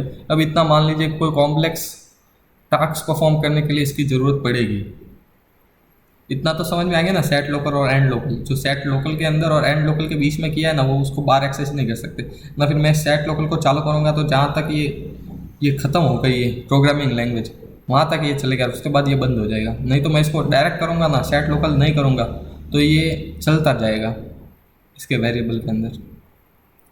तो ठीक है, ये इतना समझ में आ गया, उम्मीद करता हूँ ये समझ में आ गया होगा भाई, बहुत ज़्यादा डीपली बता दिया। अब आ जाते हैं फॉर लूप के अंदर। देखिए लूप होता क्या है वो समझ लीजिए। लूप का मतलब बार बार चलना, बार बार चलते रहो चलते रहो चलते रहो, जब तक हमने उसको जो चीज़ दी है वो पूरी ना हो जाए तब तक चलते रहो। तो बता देता हूँ लूप भी क्या होता है। अभी ये भी आ गया, लूप भी बताने की नौबत आ गई। तो फिर देखिए लूप का सिंटेक्स कुछ इस प्रकार से होता है। सबसे पहले मैं इसका कलर चेंज करता हूँ, मुझे कलर बिल्कुल पसंद नहीं इसका। तो हमने किया था 3, हाँ ये अच्छा है। देखिए अभी मैं बार बार क्या कर रहा हूँ, इस स्क्रीन को क्लियर कर रहा हूँ, उसका कमांड नीचे तो बाद में बताऊंगा, अभी नहीं बताऊंगा। तो हमने कर लिया अभी फॉर लूप। फॉर इसका सिंटैक्स बता रहा हूँ, देखिए फॉर, फिर इसके बाद हम्म, ये लूप कब तक चले, तो वैन लूप रन कब तक चले, सिंटैक्स बता रहा हूँ, अभी कुछ कैलकुलेट वगैरह करके नहीं बता रहा हूँ, तो ध्यान से समझिएगा फिर समझ में नहीं आएगा। तो सिंटैक्स कब तक चले, तो ये ऐसे मैंने लिखा है अभी अल्फ़ाबेट में कि कब तक चले, आपको सिर्फ सिंटैक्स बता रहा हूँ इसलिए। और करना क्या है वो, इतना सा सिंटैक्स है इसका, मतलब इतना सा, इस तरह से ये काम करता है। अब कैसे काम करता है वो आपको बताता हूँ। फॉर लूप, अगर आपको कोई मैथमेटिकल कैलकुलेशन करवानी है फॉर लूप के साथ, तो यहाँ पे एल स्विच ऑन करेंगे। ये एल स्विच इसका स्विच है। अभी ये क्यों है, इन्होंने ऐसा क्यों बनाया एक्चुअल में वो मुझे भी नहीं पता, अभी है तो है। फिर ऐसे तो स्कूल के अंदर भी बहुत सारी चीज़ें होती है, किताबों के अंदर पढ़ने का मन नहीं करता कि ये क्यों है, फिर भी पढ़ना पड़ता है ना, वैसे ये भी पढ़ना पड़ेगा, जक मार कर पढ़ना पड़ेगा। फिर मैं इसको दे देता हूँ एक वेरिएबल ए, ये वेरिएबल देता हूँ इसको।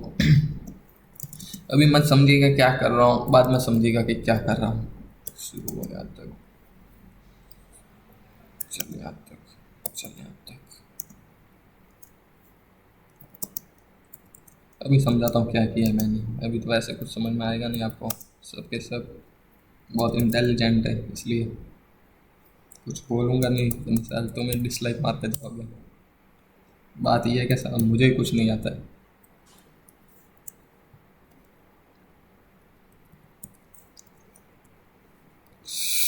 अरे यार क्या किया तुमने, अभी बताता हूँ क्या किया इसने। ये इतना भी बेवकूफ़ नहीं है जितना हम इसे समझते हैं। एक्चुअली में इसने क्या किया है, मैंने इसको बोला फॉर एल, एल स्विच मतलब मैथमेटिकल कैलकुलेशन, मतलब मैथमेटिकल ऑर्डर में चलने के लिए फॉर लूप होता है, जिसमें हम एल स्विच ऑन करते हैं। ये परसेंटेज ए मतलब ये यहाँ पर क्या है, ये वेरिएबल है, एक वेरिएबल। हम यहाँ पे 2% ए नहीं लगाते क्योंकि इसका फॉर लूप का सिंटैक्स ही ऐसा है। ये यहाँ पर आप कोई भी वेरिएबल दे सकते हैं जो भी आपकी इच्छा हो, वेरिएबल इन ये जो भी हमने ये दिया, इसको इस वेरिएबल के अंदर स्टोर कर दो। पर कैसे स्टोर करोगे, एक के बाद एक, मैंने लूप के स्टार्ट में क्या बताया था, ये एक के बाद दूसरे पे जाता है, मतलब ये चलता रहता है जब तक हमने जो कंडीशन दी है जो इसको पूरी ना हो जाए तब तक ये चलता रहेगा। तो हमने क्या कंडीशन दी, इसका सिंटैक्स ही ऐसा है कि आप मत समझिएगा कि मैंने ऐसा क्यों लिखा। ये सबसे पहले एक के फर्स्ट डिजिट से स्टार्ट हो और एक का गैप लो, मतलब एक के बाद ऐसा नहीं कि डायरेक्ट तुम 3 पे जंप कर लो कि एक के बाद मैंने 3 ही प्रिंट कर दिया, ऐसा नहीं। एक के बाद तुम एक से शुरू कर दो, मतलब काउंटिंग 1 से काउंटिंग स्टार्ट करो और 1 का गैप लो, ऐसे 1 2 3 इस तरह से गैप लो 1 का, और कहाँ तक चलो 22 तक। तो क्या ठीक है चल लूँगा, मेरे क्या है, चलना ही तो है, ये तो मैंने बहुत किया है। तो ये जो भी 22 तक काउंटिंग चलेगी ना, वो क्या होगा, ये इस ए के अंदर स्टोर होगी। सबसे पहले क्या करेगा, फॉर लूप एक बार चला तो सबसे पहले ए के अंदर क्या स्टोर होगा, 1 स्टोर होगा। और हमने यहाँ पे क्या किया, डू का मतलब होता है करो, ये इसका सिंटैक्स ही ऐसा है कि डू क्या करो कि एको करो ए को। तो सबसे पहले ए के अंदर क्या स्टोर हुआ है, फर्स्ट पार्ट लूप चलेगा तो 1 स्टोर हुआ तो 1 इसने प्रिंट कर दिया। फिर फॉर लूप जो भी इस वेरिएबल के अंदर था वो फॉर लूप डिलीट कर देगा, फिर दूसरे स्टेप पे आएगा, फिर ये 1 से 2 पे चलेगा, तब ए के अंदर क्या स्टोर होगा 2, तब इसने 2 प्रिंट कर दिया, फिर 3 प्रिंट कर दिया, 4 प्रिंट कर दिया, 5 कर दिया। इसके ऐसे ऐसे होता जाएगा स्टोर। जैसे जैसे लूप चलेगा ना, एक बार पूरा लूप चला, फिर दूसरे पे आया, दूसरा आ गया, फिर तीसरा, चौथा, पाँचवा, छठा, सातवां, ऐसे फॉर लूप के अंदर और भी बहुत सारे प्रकार होते हैं। ये तो नॉर्मल आपको मैंने फॉर लूप का सिंटैक्स और शॉर्ट में फॉर लूप समझाया है, ठीक है। और डिटेल में पढ़ेंगे, और भी आपको एक तरीका बताऊंगा, आप और ज़्यादा एडवांस में कैसे सीख सकते हैं फॉर लूप वगैरह, बहुत सारी चीज़ें हैं। इफ़ के लिए भी मैंने बताया था, पर इफ़ की मैंने एक छोटा सा बताया था इफ़ के लिए कि इफ़ डिसीजन मेकिंग में कैसे यूज़ होगा, वो भी बहुत ज़्यादा एडवांस लेवल पर भी यूज़ होता है। उसके अंदर वो कैसे होगा वो आपको आगे वाले वीडियो में बताऊंगा। मैं फिलहाल फॉर लूप को इतना सा समझ लीजिए। तो देखिए इसने 22 तक प्रिंट कर लिया होगा, उम्मीद है हमें। तो इसने 22 तक प्रिंट कर लिया, तो उम्मीद करता हूँ फॉर लूप समझ में आ गया, नहीं आया हो तो वीडियो को रिवर्स कीजिए और फिर से समझिए। फिर फॉर लूप हो गया, फिर हमें सिस्टम के कमांड्स के ऊपर काम करना है। सिस्टम में क्या क्या कमांड होती है, अब ये दिमाग खाएगा, क्या खाएगा दिमाग, पर मैं खाने नहीं दूंगा इसको। तो अभी सिस्टम के कमांड्स के ऊपर काम करना है कि सिस्टम में कमांड कौन कौन सी होती है। देखिए एक बात तो ये है कि मुझे कुछ ज़्यादा एक्चुअल में पता नहीं है। ये देखिए मैंने कुछ कमांड्स लिख के रखी है आपके लिए, ये सारी कमांड्स आपको बताता हूँ सिस्टम के लिए। ये वाली कमांड छोड़ दीजिए आप,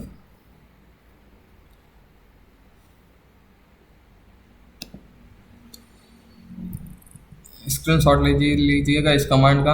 अभी मैं करूँगा कमांड तो आपको समझ में आएगी धीरे धीरे। सबसे पहले हम लिखते हैं कि भाई साहब हमें मदद चाहिए, इस CMD टर्मिनल को बोलते हैं भाई साहब हमें मदद चाहिए, हेल्प।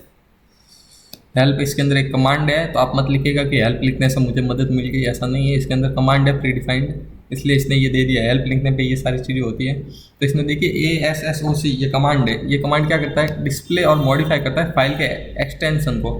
तो ये आपको समझ में नहीं आएगा, अभी फ़िलहाल इसको रहने दीजिए। फिर ATTRB ये क्या करता है, फाइल के एट्रीब्यूट को चेंज करता है और डिस्प्ले करता है।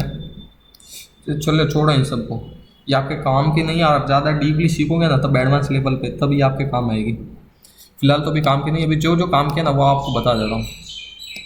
देखिए एक तो कॉल कमांड ये काम की है, ये क्या काम आएगी कि जैसे मैंने कोई प्रोग्राम बनाया बैच के अंदर, जैसे ये देखिए ये नेम वाला प्रोग्राम बनाया।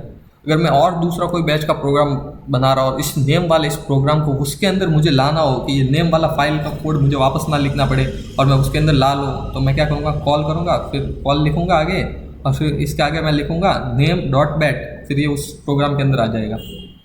इस तरह से होगा। फिर है CD कमांड, इससे क्या होगा, जिस भी हम डायरेक्टरी में, डायरेक्टरी क्या होती है, ये डायरेक्टरी कि अभी मैं दिस PC में हूँ, अभी मैं C ड्राइव में आ गया दिस PC में, इसे डायरेक्टरी कहते हैं। जो भी हम करंट डायरेक्टरी में होता है ना उसके लिए CD होता है, मतलब चेंज डायरेक्टरी को चेंज करने के लिए। फिर हम उसे दूसरी डायरेक्टरी देंगे ना तो उस दूसरी डायरेक्टरी में आ जाएंगे। कैसे वो अभी बताता हूँ आपको। एक और कमांड प्रॉम्प्ट ओपन कर लेता हूँ, इसके अंदर मैं आपको कलर करता हूँ आपके लिए, ये वाला कलर।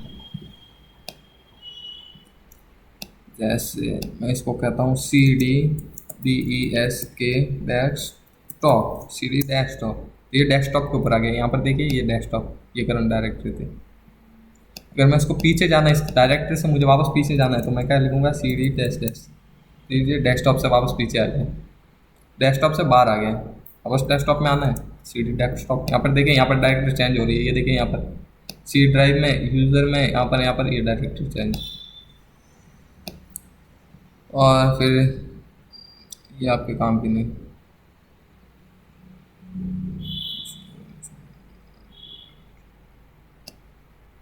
देखिए एक और कमांड है इसके अंदर CHDIR, मतलब डायरेक्टरी का जो नाम है वो चेंज करना हो तो CHDIR, चेंज डायरेक्टरी नाम। डायरेक्टरी का नाम देखिए आपको क्या चेंज करना है, तो मैं डेस्कटॉप का लिखता हूँ DESKTOP डेस्कटॉप। तो ये भाई साहब क्या बोल रहे हैं कि सिस्टम का जो पाथ है वो चेंज नहीं हो सकता, तो आप इसको किसी फोल्डर का नाम चेंज कर सकते हैं। तो मैं डेस्कटॉप पे आता हूँ, CDDESKTOP डेस्कटॉप।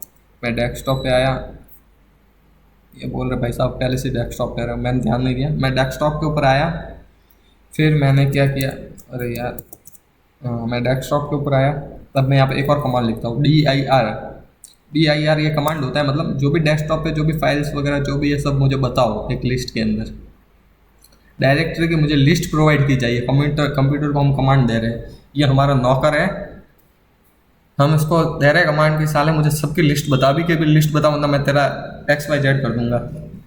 तो बोलता है नहीं यार मैं डर गया, मैं आपको भी लिस्ट देता हूँ, तो इसने मुझे सबकी लिस्ट दे दी।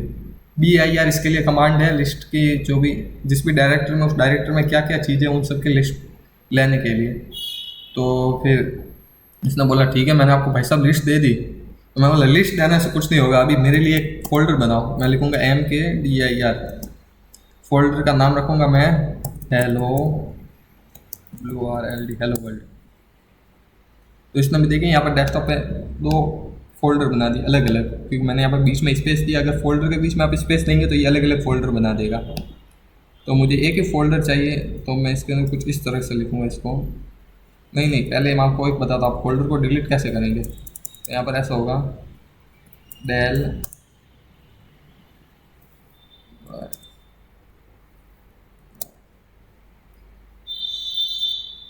क्या किया इसने,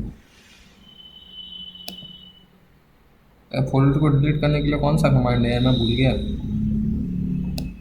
अभी देख के बताता हूँ ये हमारे काम कब आएगा। मैंने खोले इसलिए, मुझे खुद को कुछ नहीं आता है, आपको क्या खाक सिखाऊंगा। मैं मजाक कर रहा हूँ, हाँ। मुझे आता है उतना तो सिखा ही दूंगा।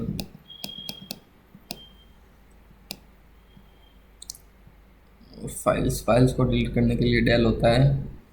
डायरेक्टरी को डिलीट करने के लिए क्या होता है,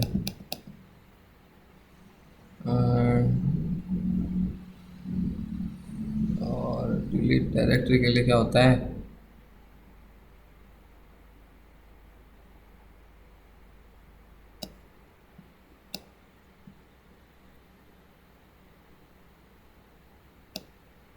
अभी ढूंढ देता हूँ।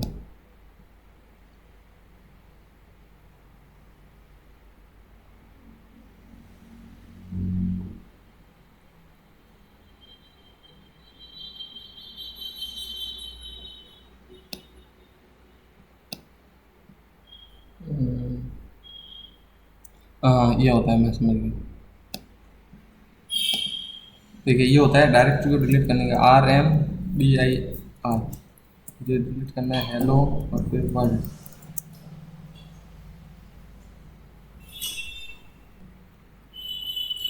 हाँ तो देखिए फिर यहाँ पर हेलो और वर्ल्ड की जो डायरेक्टरी थी वो डिलीट हो गई। तो फिर से मुझे भी एक डायरेक्टरी बनानी है, MKDIR, नेट डायरेक्टरी।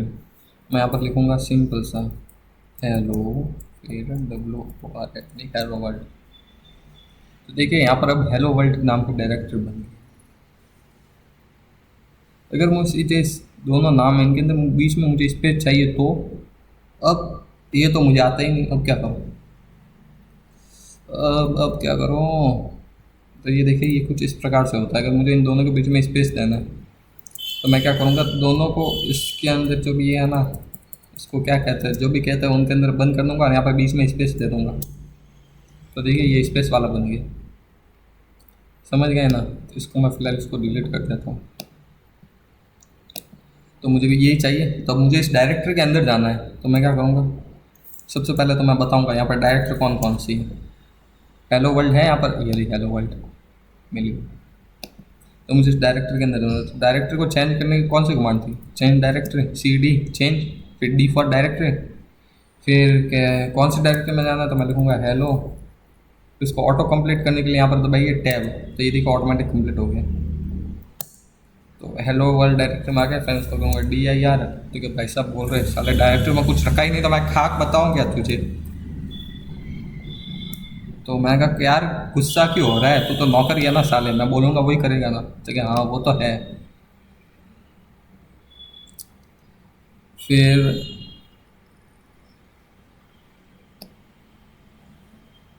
फिर क्या हो गया, और क्या है।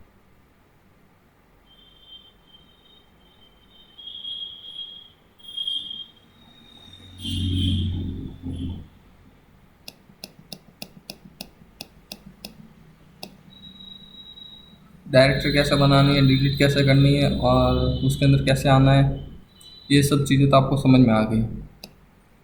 अभी मैं आपको और बताता हूँ कि आपको एक फ़ाइल है वो दूसरी जगह मूव करानी है, तो वो आप कैसे कराएंगे। जैसे यहाँ पर देखें, यहाँ पर डेस्कटॉप पे एक फ़ाइल पड़ी है नेम नाम की, उसको मुझे मूव कराना है, तो मैं उसको कैसे करूँगा। मैं आपको सबसे पहले तो मैं चेंज डायरेक्टरी करूँगा।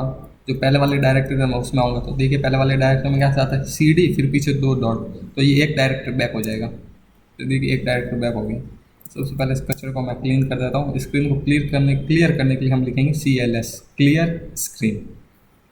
फिर मैं यहाँ पर करूँगा DIR, फिर मैं यहाँ पर लिखूँगा, यहाँ पर नेम डॉट बैट नाम की फाइल है, मुझे ये हेलो वर्ल्ड जो फोल्डर है उसके अंदर मूव करानी है। तो मैं कैसे करूँगा, मैं लिखूँगा मूव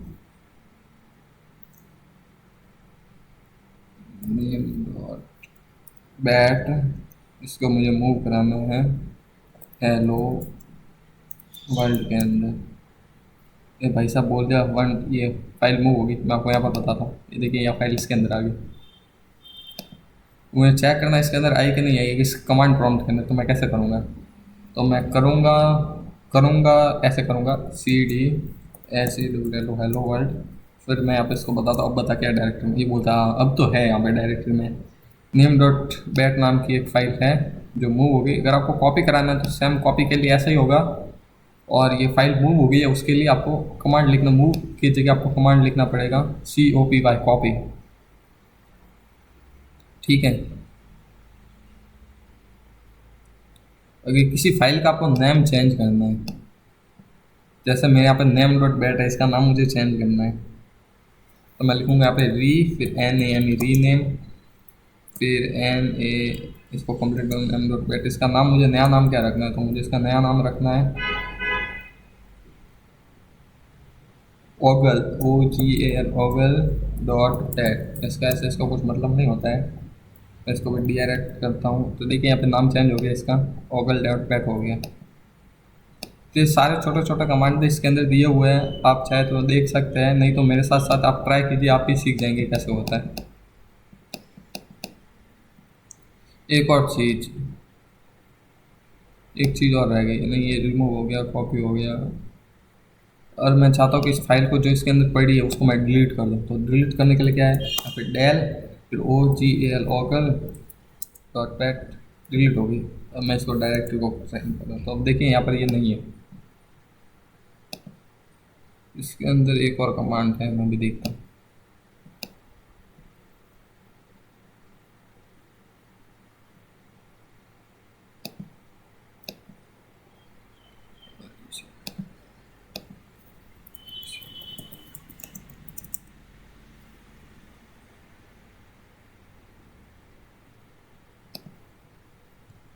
एक सेकंड दोस्तों, आप ध्यान मत दीजिए इन बातों को। मैंने जो अभी आपको तक जब अब तक जो भी समझाया ना, वो समझ में आ गया होगा मुझे उम्मीद है।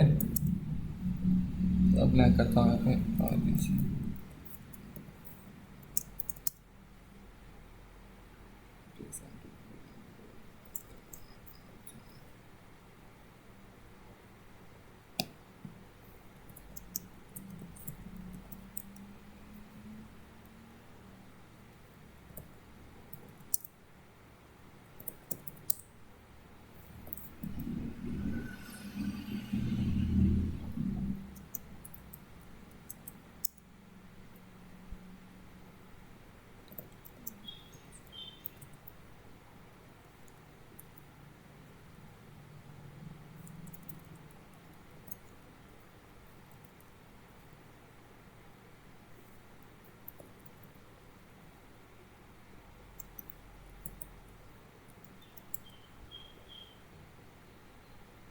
चलो छोड़ो इसको, जो भी आपके काम काम का मारना ना वो आपको बता देता हूँ, बाकी का आपको जरूरत होगी तब बताऊँगा। अरे यार फिर से अंदर जाएगा उसको।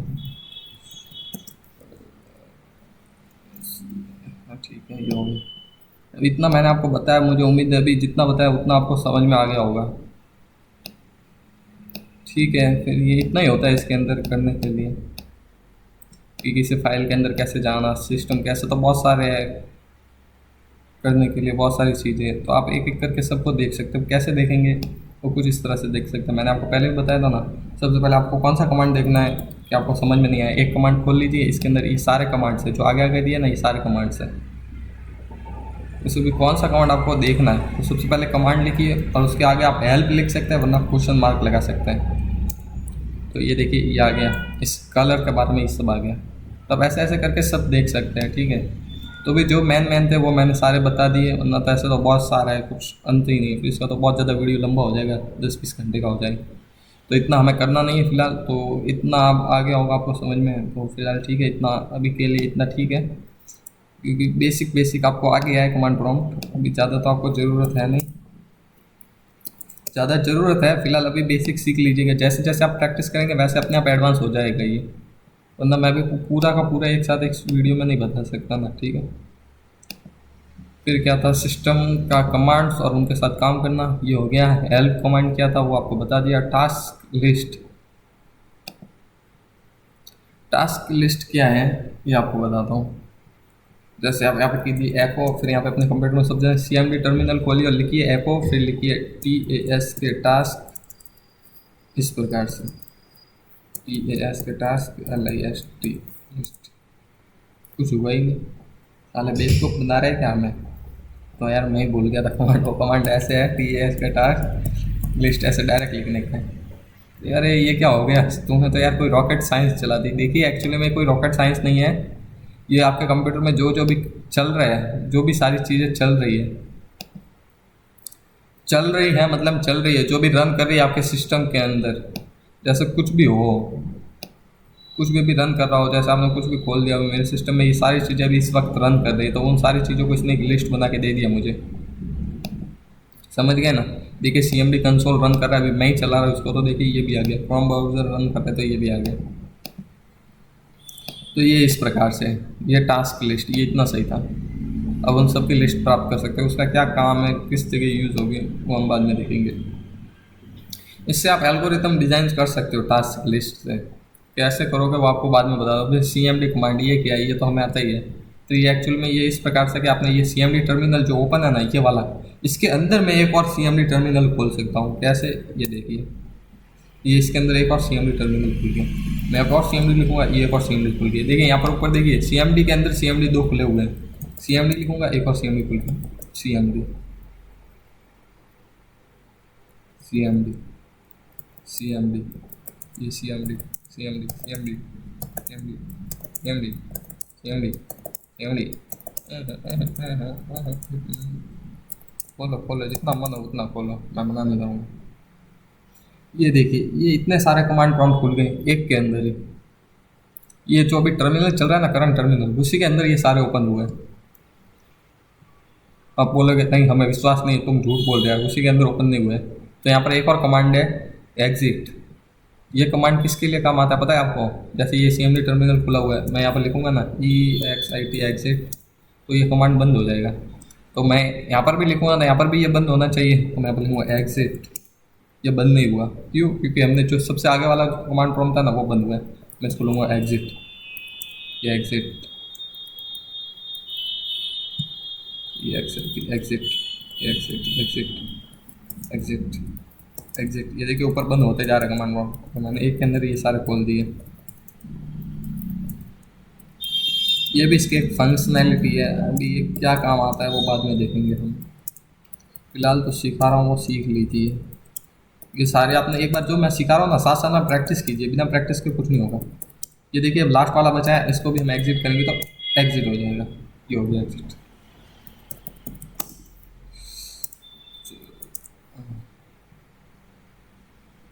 ये मुझे उम्मीद है ये सारे आपके जो भी नॉर्मल फंक्शंस थे ना वो यहाँ पर सारे एंड होते हैं।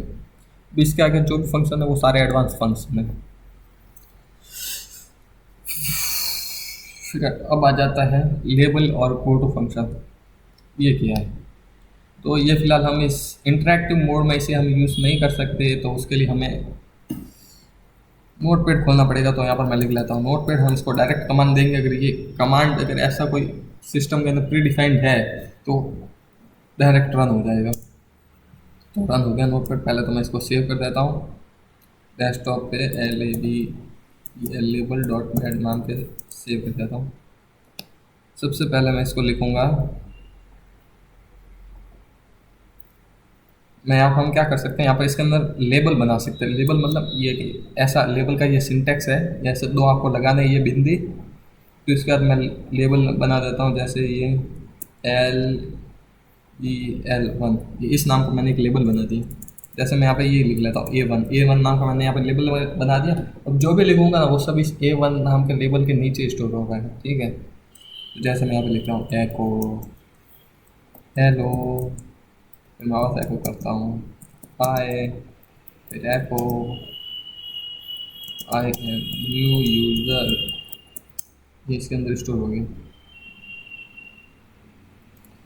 तो मैं इसको पॉज करता हूँ,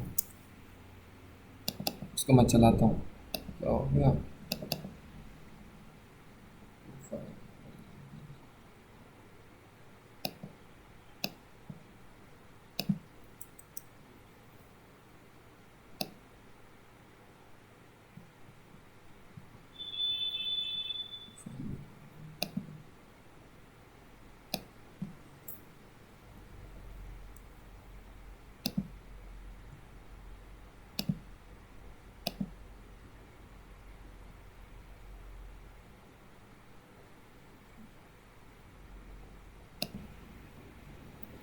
हाँ तो दोस्तों ये इसलिए रन नहीं हो रहा है क्योंकि यहाँ पर हमने एक बहुत ही बड़ी मिस्टेक कर दी है। जो ये क्या कर रहा है, सिस्टम क्रैश हो रहा है, क्रैश कर रहा है मतलब ये कोलाइड कर रहा है सिस्टम एक के साथ दूसरा वाला। मैंने क्या बोला आपको समझ में नहीं आया होगा। तो देखिए मैंने फाइल को इसको सेव एज कर दिया है फिर से दूसरी वाली फाइल में। ये लेबल नाम का ये एक जो ये फाइल है ना, ये सिस्टम 32, ये जो कंप्यूटर का है ना फोल्डर है ना, जैसे ये this PC, C drive, Windows, और विंडोज़ के अंदर नीचे नीचे नीचे ये सिस्टम 32 का फोल्डर, इसके अंदर लेबल नाम का एक पहले से ही एक चीज़, एक कोई भी एक्सटेंशन हो, ये देखिए एक फंक्शन पहले से मौजूद है। जो भी सिस्टम इस 32 फोल्डर के अंदर जो भी मौजूद है ना, आप कोशिश करिए, मतलब कोशिश क्या है, यही करना है, ठीक है ना। कोशिश करोगे तो काम नहीं होगा। यही करना है कि इसके अंदर जो चीज़ मौजूद है ना उसके जैसा नाम मत दीजिए इसको, वरना वो रन नहीं करेगा कि सिस्टम कोलाइड कर लेगा, वो उसके अंदर फाइंड करेगा ना। ये जो भी CMD पता है आपको कैसे काम करता है, जो भी सिस्टम 32 के अंदर जो भी सारी चीज़ें पड़ी है ना उनके बेस पे ये काम करता है CMD टर्मिनल, ठीक है। तो ये क्या करता है, सबसे पहले सिस्टम 32 को जो फोल्डर है ना उसको पूरा को स्कैन करता है, तो उसके अंदर नहीं होता है तो हमने जो कमांड दिया है ना वो एग्जीक्यूट होता है, वो उसको पहले से मिल गया लेबल, तो भाई साहब इसने आगे एग्जीक्यूट किया ही नहीं, तो कंप्यूटर को समझ में नहीं आया आप क्या कहना चाहते हो, तो इसलिए ऐसा हुआ, ठीक है। तो मैं लेबल समझा रहा था ना, तो लेबल के ऊपर ये, तो ये जो मैंने लिखा ना इस लेबल के अंदर आ गया, मैंने इसको यहाँ पे पॉज कर दिया है। तो देखिए इसने क्या किया, लेबल था वो इसने यहाँ पर नहीं बताया क्योंकि वो इस लेबल के अंदर आ गया ये सब। तो बोल रहे तो आ गया तो क्या हो गया, आप बोल रहे हो ये क्या है, आ गया ना, फिर ये तो ऐसे नॉर्मल प्रोग्राम है वैसे ही रन हो रहा है, तो क्या फ़ायदा। देखिए इसका फ़ायदा ये है,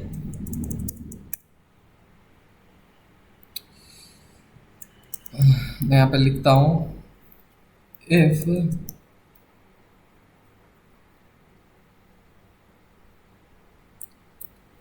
इफ़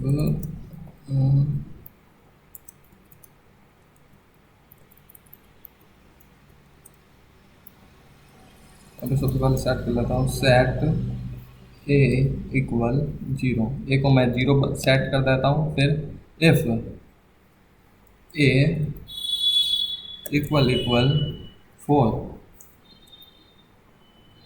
मतलब 4 के बराबर हो जब ए,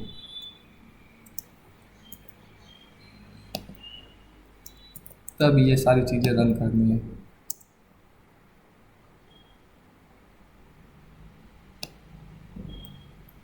मैं क्या कर रहा हूँ आपको समझ में नहीं आ रहा होगा, थोड़ी देर में समझाता हूँ। ये सारी चीज़ें हमने की हुई है, समझ में आना चाहिए। 0 4 2 1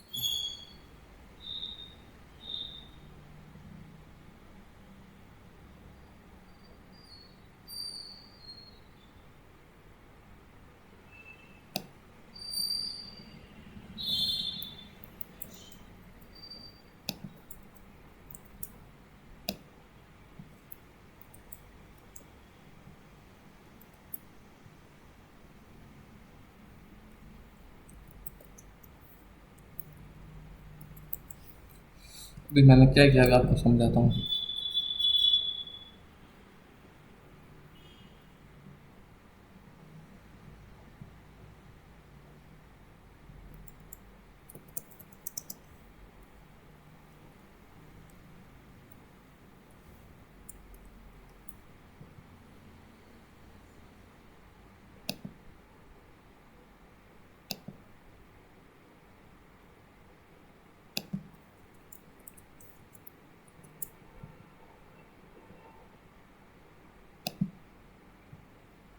एक मिनट, थोड़ा वीडियो पॉज कर लेता हूँ, कुछ प्रॉब्लम होगी मुझे लगता है, पॉज होना है। हाँ तो इसके अंदर जो भी प्रॉब्लम थी ना मैंने फिक्स कर दी है, तो मैं इसको एक बार रन करता हूँ। तो देखिए मैंने बताया आपको लेबल है उसके अंदर रखने का क्या फ़ायदा। सबसे पहले हमने क्या किया, इसके अंदर आपको बता देता हूँ। सबसे पहले हमने क्या किया, एक ए नाम का वेरिएबल बनाया, उसको इसके अंदर 0 स्टोर किया। फिर हमने एक लेबल बनाया, फिर हमने लेबल बनाया, इस लेबल के अंदर हमने क्या लिखा कि हेलो वर्ल्ड को प्रिंट करो, हाई को प्रिंट करो, आई एम न्यू यूज़र इसको प्रिंट करो। फिर हमने क्या किया, ये एक आपके लिए नया है। देखिए किसी भी वेरिएबल होता है ना उसको इंक्रीज करना होता है, उसको इंक्रीज कैसे करेंगे, तो ऐसे करेंगे, सेट अर्थमेटिक ये स्विच ऑन, फिर ए प्लस इक्वल 1, कि मतलब एक बार जब ये रन हो रहा है ना, ये तब इस कमांड पे आया ना तो एक जो भी है उसको 1 प्लस कर दो उसके अंदर, तो ये क्या है 0। ये इस तरह का होता है इसका सिंटैक्स ऑपरेटर का।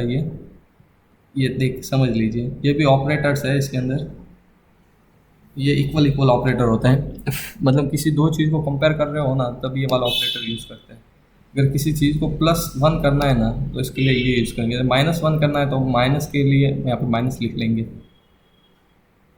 ठीक है। फिर ई को ये जो भी हमने किया, फिर ए को 1 प्लस कर दिया, फिर हमने क्या किया, इफ़ ए इक्वल इक्वल 4, अगर ए 4 के बराबर है तो ये वाली कंडीशन रन करो। तो अभी तो फिलहाल नहीं है तो ये वाली कंडीशन रन नहीं हुई। फिर गो टू पे ऊपर आए, ये क्या है, लेबल का ये फ़ायदा होता है कि हम इसको वापस गो टू कर सकते हैं। गो टू मतलब कि A1 है जो जहाँ पर भी है इसको फाइंड करो और उसके वहाँ पर जाओ। इसने फाइंड किया A1 यहाँ पर है तो ये A1 पे वापस आ गया, ये A1 वापस से रिपीट होगा, वापस से रन होगा। फिर ये यहाँ पर वापस आया, फिर ये वापस से रन होगा। ये जब तक रन होगा ये हमेशा रन होता रहेगा। अगर इसको ब्रेक कैसे करेंगे, इसको मतलब हम रोकेंगे कैसे, तो यहाँ पर हमने एक condition the, if A equal equal 4, ये 1 प्लस होता रहेगा और जब भी ये 4 हो जाएगा ना तब ये इफ़ कंडीशन के अंदर आएगा। इसके अंदर आया, इसने सबसे पहले क्या देखा, पॉज, सबसे पहले पॉज हुआ कि यहाँ पर पॉज हो गया स्क्रीन। उसके बाद गो टू EOF मतलब एंड ऑफ फाइल, जो भी ये फाइल है उसके एंड पर चले जाओ, मतलब ये एंड हो गया, मतलब EOF मतलब एंड हो जा, प्रोग्राम एंड हो जा, ये EOF का मतलब हो गया। तो इसको एक बार हम रन करते हैं, ये दो ऑन हो गए, एक को कट कर देते हैं। देखिए ये रन हुआ, सबसे पहले मैंने आपको बताया वैसे हुआ। ये एक मिनट ना, ये स्टार्ट हुआ तो इसने क्या किया, ए को 0 सेट किया, ए को हेलो वर्ल्ड किया, है कि आई एम न्यू यूज़र। फिर ए को क्या किया, +1 किया, तो देखिए यहाँ पर 1 हो गया, प्लस हो गया, पहले ये 0 था ना 1 हो गया। तो क्या 1 4 के बराबर है, तो क्या नहीं है। तो फिर से गो टू A1 पे फिर से गया। मैं आपको बहुत डीपली समझ रहा हूँ, समझ में आना चाहिए। तो फिर से यहाँ पे ये हेलो 1 रिपीट हुआ, फिर हाई रिपीट हुआ, I am new user, A equal plus equal 1, तो ये अभी 2 हो गया, पहले 1 था ना, प्लस इक्वल 1, जो 2 था उसके अंदर 1 प्लस हुआ, नहीं 1 था उसके अंदर 1 प्लस हुआ तो क्या हुआ 2 हो गया। तो ये कंडीशन रन नहीं हुई फिलहाल, ये 2 है इसलिए। फिर से A1 पे गया, फिर से hello I am new user, फिर से A+1 हुआ, 2 था, +2 1 3 हो गया, फिर से कंडीशन ट्रू नहीं हुई। फिर से वहाँ पे गया, फिर यहाँ पे A+1 हुआ तो 4 हो गया, 4 इक्वल इक्वल 4 है क्या, क्या हाँ है, तो ये कंडीशन रन हुई। फिर क्या, पॉज करो, इसको पॉज कर दिया, फिर अब गो टू एंड। अभी मैं इसके अंदर कुछ भी की प्रेस कर देता हूँ तो ये फाइल का एंड हो जाएगा, ये की प्रेस कर दी मैंने तो ये एंड हो गया फाइल का। समझ में आया ना, लेबल और गो टू क्या आता, समझ में आया, क्या लेबल पहले तो, फिर उस लेबल पे वापस जाने के लिए गो टू। ये इस तरह से हम इसके अंदर लॉजिक लगा सकते हैं। तो ये तो छोटा सा लॉजिक था, बहुत एडवांस और लगा सकते हैं। तो मैं उम्मीद करता हूँ गो टू और ये लेबल समझ में आ गया होगा, क्योंकि बहुत डीपली समझा रहा है। इतनी डीपली बैच कोई नहीं समझाएगा, पूरे यूट्यूब पर कोई नहीं समझाएगा, क्योंकि साले किसी को आती ही नहीं, खाक आएगी। ऐसे बहुत जने हैं जिनको आती भी है और आपको हिंदी के अंदर वीडियो नहीं मिलेगा, देखना मिलेगा तो इंग्लिश में मिलेगा। ये साले इंडियंस को सीखना ही नहीं चाहता, ये साले सिस्टम प्रोग्रामिंग, एडमिन प्रोग्रामिंग होती है, ये बड़े काम की चीज़ें कोई सीखना ही नहीं चाहता, सब भाग रहा है C++, C++, ये पाइथन वगैरह वगैरह। साले पहले बेसिक तो सीख लो, अपनी टांगे तो बनाओ, फिर खड़े होंगे। नींव का पत्थर ही नहीं रखांगे भाई साहब, मुझे तो ताजमहल बनाना है, ऐसा नहीं होता है, पहले ये सीखो इसे। तो ये हो गया लेबल और गो टू। फिर आता है रैंडम फंक्शन, ये इसके अंदर पहले से प्री डिफाइंड फंक्शन है कमांड प्रॉम्प्ट के अंदर। तो मैं इसको खोल देता हूँ, COLOR कलर। सबसे पहले तो मैं इसका कलर चेंज कर देता हूँ, ये बार बार ये कलर कर रहा हूँ यार, बोरिंग है आपको, ये कर देता हूँ इसका, ठीक है। तो ये हो गया। फिर मैं इसको स्क्रीन को क्लियर कर देता हूँ, क्लियर स्क्रीन करने के लिए CLS हिट एंटर, ठीक है। ये मुझे पता है आपको प्रोग्रामिंग ये थोड़ी ऑड लग रही होगी यार, क्या प्रोग्रामिंग है, इसको बहुत ज़्यादा एडवांस हो जाएगी, आगे आगे आप फंक्शन दिखती रहिए। आपको जिनको समझ में नहीं आ रहे उनके लिए ये उम्मीद कर रहा हूँ उनको समझ में आ जाएगी, कि इतना डीपली यार कोई नहीं समझाएगा, ये बात ध्यान रखिएगा। हम क्या देख क्या रहे थे यार, मैं तो भूल गया, अरे क्या था। मैं नहीं खोलूँगा यार, मैं पिक्चर नहीं खोलूँगा, ऐसे याद करूँगा क्या देख रहे थे हम। हाँ, रैंडम फंक्शन देख रहे थे। तो रैंडम इसके अंदर प्री डिफाइंड फंक्शन है, उसको कॉल करने के लिए आपको ऐसा लिखना है, दो ये बीच में, फिर यहाँ पे ये RONDOM RA N N D M random, यहाँ ये हो गया। तो इसने हमें ये क्या दे दिया, मैंने इसको बोला रैंडम, तो बोला रैंडम नाम का मेरे अंदर फंक्शन तो है, फिर ये क्या हो गया।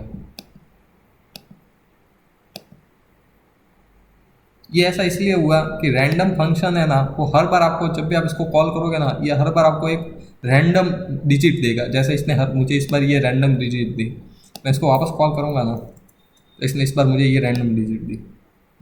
हाँ डिजिट तो दी, पर ये क्यों, ये इसलिए क्योंकि इस नाम की ऐसी कोई फाइल इसके अंदर कंप्यूटर के अंदर मौजूद नहीं है। तो इसने ये बोल दिया this is not recognize as internal और एक्सटर्नल फंक्शन। तो सही है भाई, नहीं है मौजूद, क्योंकि हमने कभी ऐसी फाइल बनाई नहीं। तो फिर मैं इसको रैंडम को सही से कैसे कॉल करूँगा, मुझे कोई भी ऐसे, तो मैं यहाँ पे स्क्रीन के ऊपर प्रिंट करवा देता हूँ जो भी इसके अंदर मौजूद है वो। तो ये ये ये ये जितनी बार भी इसको मैं स्क्रीन पे बोलूँगा कि रैंडम को प्रिंट करो, तो ये हर बार मुझे एक रैंडम नंबर प्रिंट करके देगा।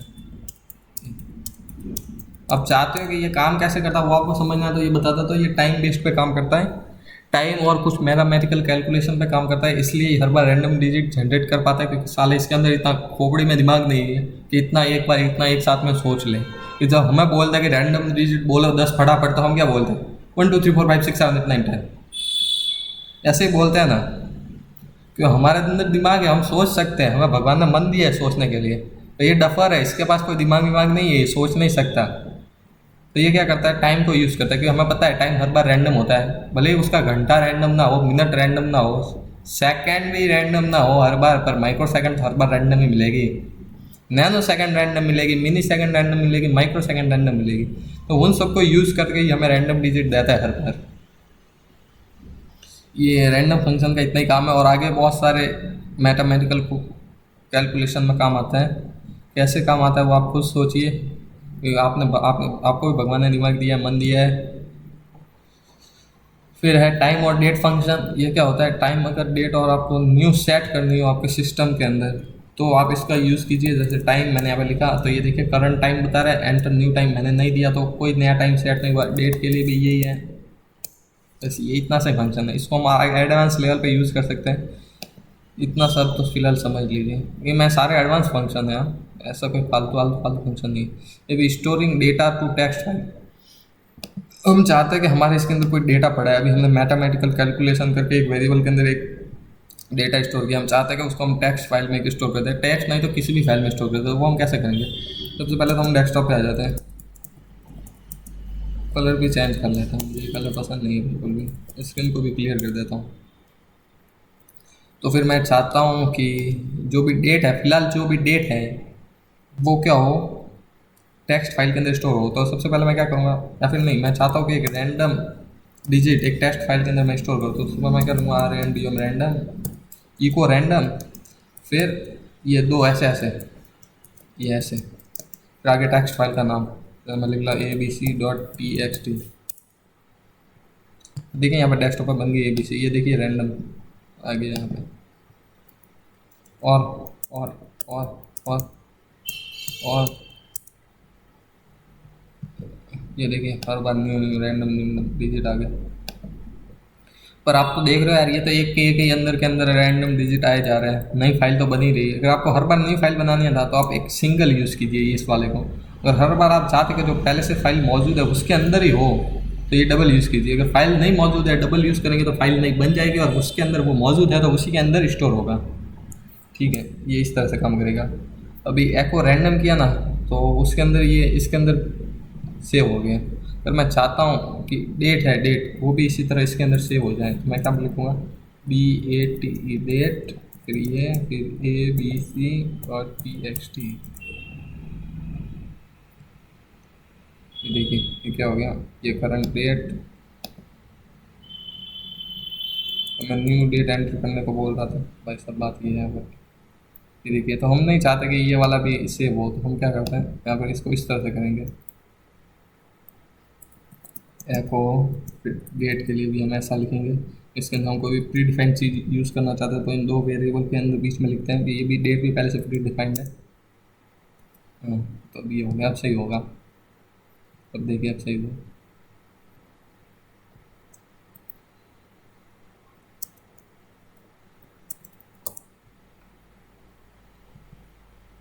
ये देखिए ये डेट आ गया। इसी तरह हम टाइम को भी इसी तरह यूज़ कर सकते हैं। किसी भी फाइल को हम टेक्स्ट फाइल के अंदर सेव कर सकते हैं। सबसे पहले एको, फिर उसको क्या सेव करना चाहते हैं, कोई वेरिएबल करना चाहते हैं इसके अंदर जो डिफाइंड है, तो उस वेरिएबल को इस तरह लिखिए, फिर ये दो ऐसे वाले, फिर टेक्स्ट कौन सी टेक्स्ट फाइल और उसके साथ उसका एक्सटेंशन। ठीक है, एक लिखेंगे तो हर बार न्यू बनेगी, दो लिखेंगे तो जो पहले से मौजूद है उसके अंदर सेव होगा, नई नई मौजूद है फाइल तो नई बनेगी उसके अंदर सेव होगा, और कोई दूसरा कमांड आ जाता है ऐसा ऐसा तो उसी के अंदर सेव होगा। समझ गए? नहीं समझे तो ट्राई कीजिए, खुद समझ में आ जाएगा, ये मेरी गारंटी है।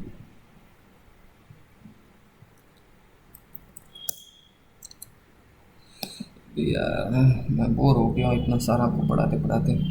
अब पैरामीटर्स, अरे यार साला ये अभी आना था साफ पक्की का। पैरामीटर, अब ये बहुत दिमाग खाएगा। अरे यार अरे यार अरे यार, चलिए ठीक है, अभी पैरामीटर से स्टार्ट करते हैं। आप चाहे तो आप भी एक ब्रेक ले लेते हैं, मैं भी वीडियो को पॉज करता हूँ, मैं छोटा सा ब्रेक लेता हूँ। तो भाई साहब मेरा ब्रेक ख़त्म हो गया है, सिर्फ 1 सेकंड का ही ब्रेक लिया था, वीडियो चालू किया और बंद किया बस।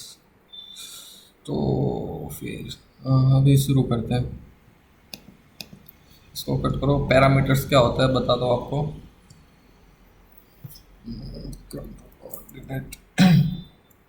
Control Z delete. देखिए पैरामीटर्स क्या होते हैं, जैसे मैं यहाँ पे करता हूँ एको, फिर ये ऐसा कुछ, आप बस आप यहाँ पे देखिए क्या हो रहा है, आप ये मत समझिए कि ये क्या है।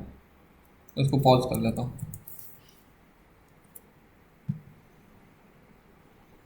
अच्छा तो कुछ हुआ ही नहीं, मैंने इसको कुछ दिया ही नहीं।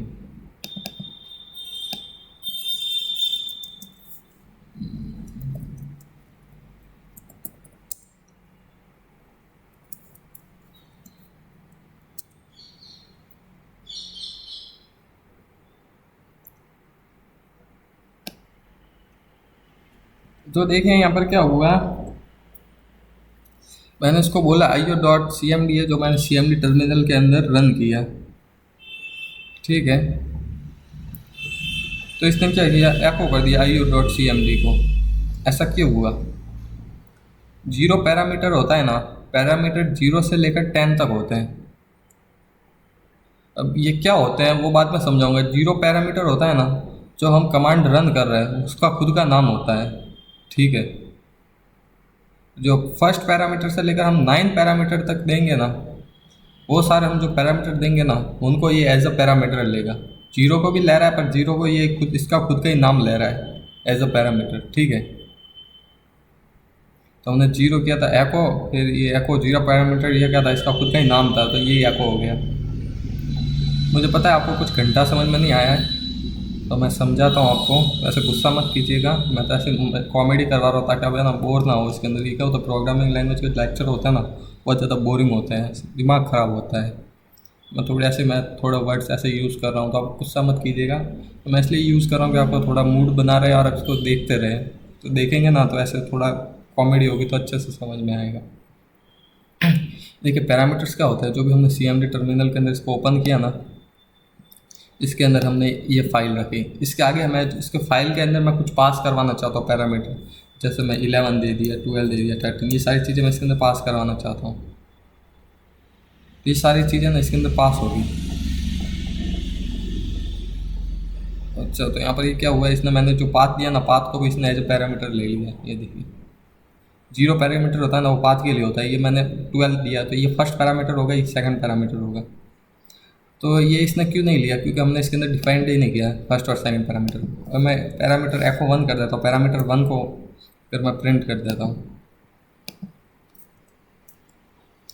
तो फिर क्या होगा, तो फिर ये कुछ इस प्रकार से होगा। देखिए इसने 12 को प्रिंट कर दिया। F क्या किया मैंने, F12 जो मैंने इसके आउटसाइड दिया ना, यहाँ पर मैं कमांड के अंदर इसको रनिंग के अंदर दे रहा हूँ ना, यहाँ पर एग्जीक्यूट करने के लिए। जो इसके आगे मैंने एक और वर्ड दिया ना, वो उसको फर्स्ट पैरामीटर, ये इसका फर्स्ट पैरामीटर, ऐसे करके मैं इसको 10 तक दूंगा ना, तो वो एज ए 10 पैरामीटर लेगा। तो मैंने यहाँ पर इसको सेकंड पैरामीटर देना है, मैंने सेकंड पैरामीटर पर डिफाइन दिए, तो इसने सेकंड पैरामीटर 23 को लिया। अब मैं यहाँ पे थर्ड पैरामीटर और देता हूँ 55। एक्चुअली यहाँ पर 55 मैंने इसके अंदर डिफाइन नहीं किया प्रोग्राम के अंदर, तो इसने 55 को पैरामीटर लिया ही नहीं। मैं इसको उसको डिफाइन भी कर सकता हूँ ऐसे।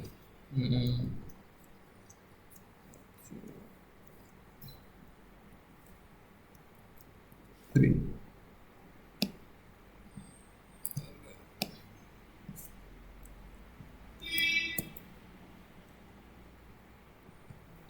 3 के बाद 4 5 6 6 के बाद 7 9 तक ही होता है पैरामीटर। 0 होता है वो खुद का ही पाथ होता है, तो वो देने से मतलब ही नहीं है। वो भी बहुत जगह लॉजिक बिल्डिंग में काम आता है। तो ये 55, फिर ये ए, फिर ये बी, सी, डी, ई, एफ, जी, एच, आई, जे, एफ, जी तक प्रिंट किया इसने, एफ जी तक, क्योंकि 9 पैरामीटर ख़त्म हो गया एफ जी तक, तो इसने इसको प्रिंट कर दिया एफ जी को, एफ जी तक प्रिंट किया। ये पॉज वाला हटा देता हूँ क्योंकि हमने इसके अंदर कंसोल बेस पे रन करे तो पॉज की ज़रूरत ही नहीं है। अभी इसका एक बार हम ठीक है, इसने एफ जी तक प्रिंट किया क्योंकि एफ जी तक आते आते 9 पैरामीटर खत्म हो गए। 9 के आगे और पैरामीटर नहीं होते, 10, 11, 12 ये नहीं होते, ठीक है ना। अब कोई बोले कि मैंने बहुत बड़ा प्रोग्राम बनाया भाई साहब, मुझे बहुत सारे पैरामीटर्स यूज़ करने हैं, अभी मुझे तो 9 से भी ज़्यादा चाहिए, तो कैसे यूज़ करो। उसका भी इसके अंदर एक तरीका है। मुझे अभी भी पता है, आपको कुछ डाउट होगा, पैरामीटर अभी समझ में नहीं आएगा। देखिए पैरामीटर ये है कि ये प्रोग्राम है आपका प्रोग्राम का, आप चाहते हो कि आप यूजर से इनपुट ना लो और डायरेक्टली ऐसा पैरामीटर पास करवा दो। ये भी एक प्रकार से इनपुट ही है। जो पैरामीटर है ना, फर्स्ट पैरामीटर वो यहाँ से पास होगा, सेकंड पैरामीटर यहाँ से पास होगा, तो ऐसे पास हो रहा है पैरामीटर। ऐसे इनपुट नहीं ले रहे हो, पर इनपुट की जगह आप ऐसे डायरेक्ट पैरामीटर ले रहे हो यूजर से। तो ये 9 तक आप ऐसे इनपुट के बजाय 9 तक ऐसे पैरामीटर ले सकते हो। ये डायरेक्ट आप ऐसे लिख सकते हो। ये कमांड प्रॉम्प्ट है ना, इसके अंदर ऐसे डायरेक्ट आपने ऐसे लिखा, इनपुट लेता है ना, वो ऐसा नहीं होता। ये हमको इसके अंदर कुछ फंक्शंस या कुछ प्लगइन्स बनाता है ना, तो उसके अंदर ये ऐसा पैरामीटर्स काम आते हैं। तो मैं से एक कैलकुलेट एक ऐसा एक बनाता हूँ फंक्शन, मतलब एक ऐसा प्रोग्राम बनाता हूँ जो 2 नंबर को ऐड करेगा पैरामीटर। तो सेट ए इक्वल, इसको मैं फर्स्ट पैरामीटर पे सेट कर देता हूँ, सेट बी इक्वल पैरामीटर अटिल्डा 2, इसे अटिल्डा कहते हैं। ये पैरामीटर लेने का ये ऐसा फॉर्मेट, इसका सिंटैक्स है, ये आप मत समझिएगा ये क्या है। तो ये हो गया। अब मैं चाहता हूँ कि सेट सी इक्वल, चले अर्थमेटिक स्विच ऑन कर लेता हूँ क्योंकि मुझे यहाँ पे कैलकुलेशन करनी है। तो मैं यहाँ पे करूँगा ए प्लस ई, फिर क्या करूँगा एफ ओ सी। चलो ठीक है, आई ओ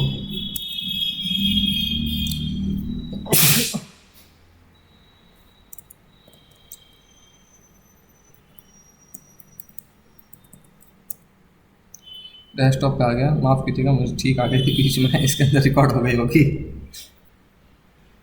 डेस्कटॉप पे आ गया, आइएगा ये सी एम डी। मैं इसको फर्स्ट और सेकंड पैरामीटर देता हूँ। मैं चाहता हूँ कि 10 + 2 का 5 कर। इसने देखिए मैं 15 बता दिया यहाँ पर। इसने क्या किया, मैंने 10 दिया ना, 10 को इसने फर्स्ट पैरामीटर लिया, 10 को यहाँ पर रखा इसने, फर्स्ट पैरामीटर है ना यहाँ पर, इसने 10 को यहाँ पर रखा, तो क्या हो गया ए इक्वल 10 सेट हो गया। तो इसके आगे हमने इसको क्या पैरामीटर दिया, 10 के आगे 5, तो इसने 5 को क्या रखा, यहाँ पर रखा 2 के जगह, क्योंकि ये सेकंड पैरामीटर है तो 2 के जगह रखा। फिर क्या सेट हो गया, इस बी के जगह 5 सेट हो गया। फिर हमने क्या किया, सी को ए प्लस बी किया, तो ये 10 + बी 5 सेट हो गया सी के जगह। इसको प्लस भी हो गया क्योंकि अर्थमेटिक ये ऑन है स्विच। और फिर हमने एको सी किया तो सी प्रिंट भी हो गया स्क्रीन के ऊपर। समझ गया ना। अब मुझे कंफर्म लग रहा है कि आपको अब समझ में आ गया होगा पैरामीटर, अब नो मोर डाउट्स, ठीक है। रह भी जाता है तो उसका एक ही हल है कि प्रैक्टिस कीजिए। ये समझ में नहीं आया ना, तो मैंने लिखा ऐसा ऐसा प्रैक्टिस कीजिए, 15 की जगह दूसरा लिखिए, उसके जगह और लिखिए, ऐसा प्रैक्टिस कीजिए अलग अलग तरीके से, तब पूरा कंफर्म है, समझ में आ जाएगा। प्रैक्टिस से इंसान को परफेक्ट बनाता है। ये हो गया। अब ये अब एक क्वेश्चन और आता है कि मैं चाहता हूँ कि मेरा पैरामीटर्स है ना, कि मुझे और ज़्यादा पैरामीटर यूज़ करने हैं 9 से ज़्यादा, तो वो मैं कैसे कर सकता हूँ। तो वो मैं कुछ इस प्रकार से कर सकता हूँ। देखिए सेट सम सम नाम का पैरामीटर बनाता हूँ, उसके उसके अंदर मैं कुछ भी सेट नहीं करता हूँ, ठीक है।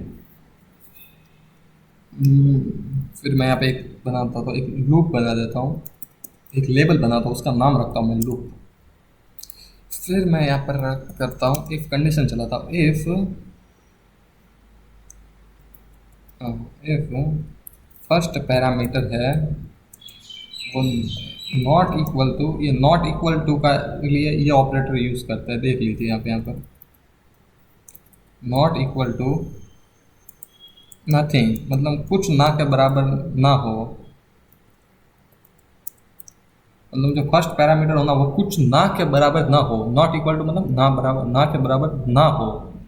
ना हो क्यों? क्योंकि हमने यहाँ पर कुछ नहीं दिया, मतलब कुछ ना के बराबर ना हो, मतलब कुछ ना कुछ हो फर्स्ट पैरामीटर, तब तक ये इफ़ कंडीशन रन करेगी। समझ में नहीं आया तो फिर से रिवर्स कीजिए थोड़ा वीडियो और इसको आप खुद समझने की कोशिश कीजिए। एक सिंपल सी बात की, जो फर्स्ट पैरामीटर है ना उसके जगह कुछ ना कुछ हो, कुछ ना हो तब ये कंडीशन रन नहीं होगी इफ वाली, कुछ ना कुछ होगा ना तभी ये रन होगी।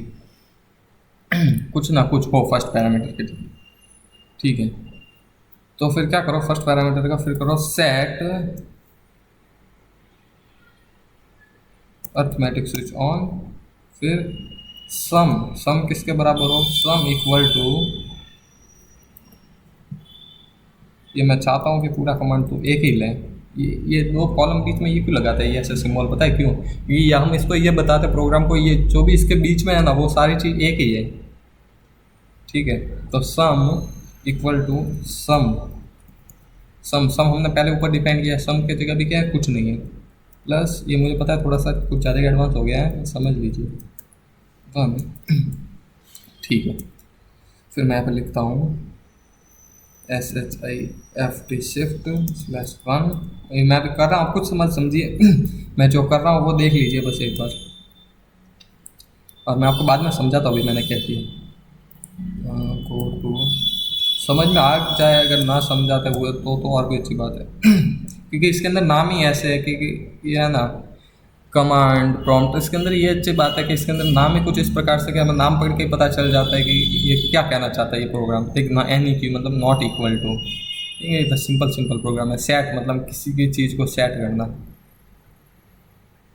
गो टू मतलब उसके ऊपर जाओ, कहाँ पर जाओ, तो ये देखिए लूप दे रखा है, तो ऐसे सिंपल सिंपल है, तो इसके नाम से बहुत बात पता चल जाता है। समझ में आ जाए ना आपको नाम पढ़ के तो और भी अच्छी बात है। जो ये कोड किया उसको देख कर समझ में आता है तो वेरी गुड यार प्रो, आपने बहुत जल्दी प्रोग्रामिंग सीखी। अगर जिनको कुछ नहीं आता था, ठीक है ना, एक्चुअली में जिनको आता था उनको तो ऑब्वियसली समझ में आ ही जाएगा। फिर मैं कहता एको कर देता हूँ सम, मैंने क्या किया अभी आपको समझ में नहीं आएगा, फिलहाल मैं अभी समझा देता हूँ। देखिए अभी IO.sum देता ना, ये कितने पैरामीटर लेता था, 9 पैरामीटर लेता था, मैं इसको 9 से ज़्यादा देता हूँ, 5 4 3 हो गए, फिर ये 1 2 3 4 4 पैरामीटर हो गए, 5 पैरामीटर 6 7 8 9 10 11 12 13 15 16, ये बहुत सारे पैरामीटर्स दे दिए मैंने इसको।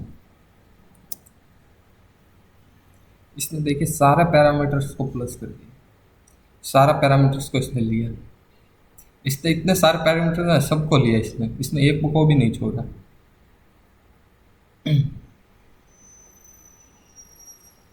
अभी तो लूप से आपको समझ में आ जाएगा कि मैंने क्या किया है एक्चुअली में।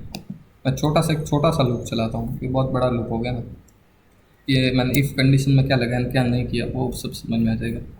तो देखिए सबसे पहले मैं इसके अंदर ही समझाता था आपको, कमांड प्रॉम्प्ट के अंदर नहीं, पहले इसके अंदर समझाता। मैंने क्या किया, सेट सम, सम है ना वो किसी के बराबर नहीं है, मैंने उसको सेट किया, कुछ नहीं है सम के अंदर, पर सम एक वेरिएबल डिक्लेयर हो गया, रैम के अंदर एक जगह बन गई सम नाम की, भले ही उसके अंदर कुछ ना हो।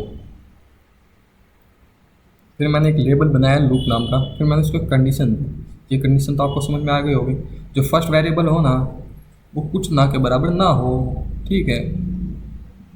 तो कुछ ना के बराबर ना हो मतलब कुछ ना कुछ हो फर्स्ट वेरिएबल के अंदर, तो कुछ है हमने दिया है, फर्स्ट वेरिएबल हमने पास किया है तो उसके अंदर कुछ ना कुछ तो है ही। तो इफ वाली कंडीशन रन हुई, फिर हमने क्या किया, सेट किया, पहले तो हमने अर्थमेटिक स्विच ऑन किया, स्विच ऑन, फिर सम, सम किसके बराबर, इक्वल टू, ये सम के बराबर, ये सम कौन सा, ये वाला सम है, ये अभी फ़िलहाल के लिए ये वाला सम है, ये सम प्लस फर्स्ट पैरामीटर, जो भी हमने फर्स्ट पैरामीटर दिया वो है इस सम के बराबर। ये थोड़ा देखिए कंफ्यूजिंग है।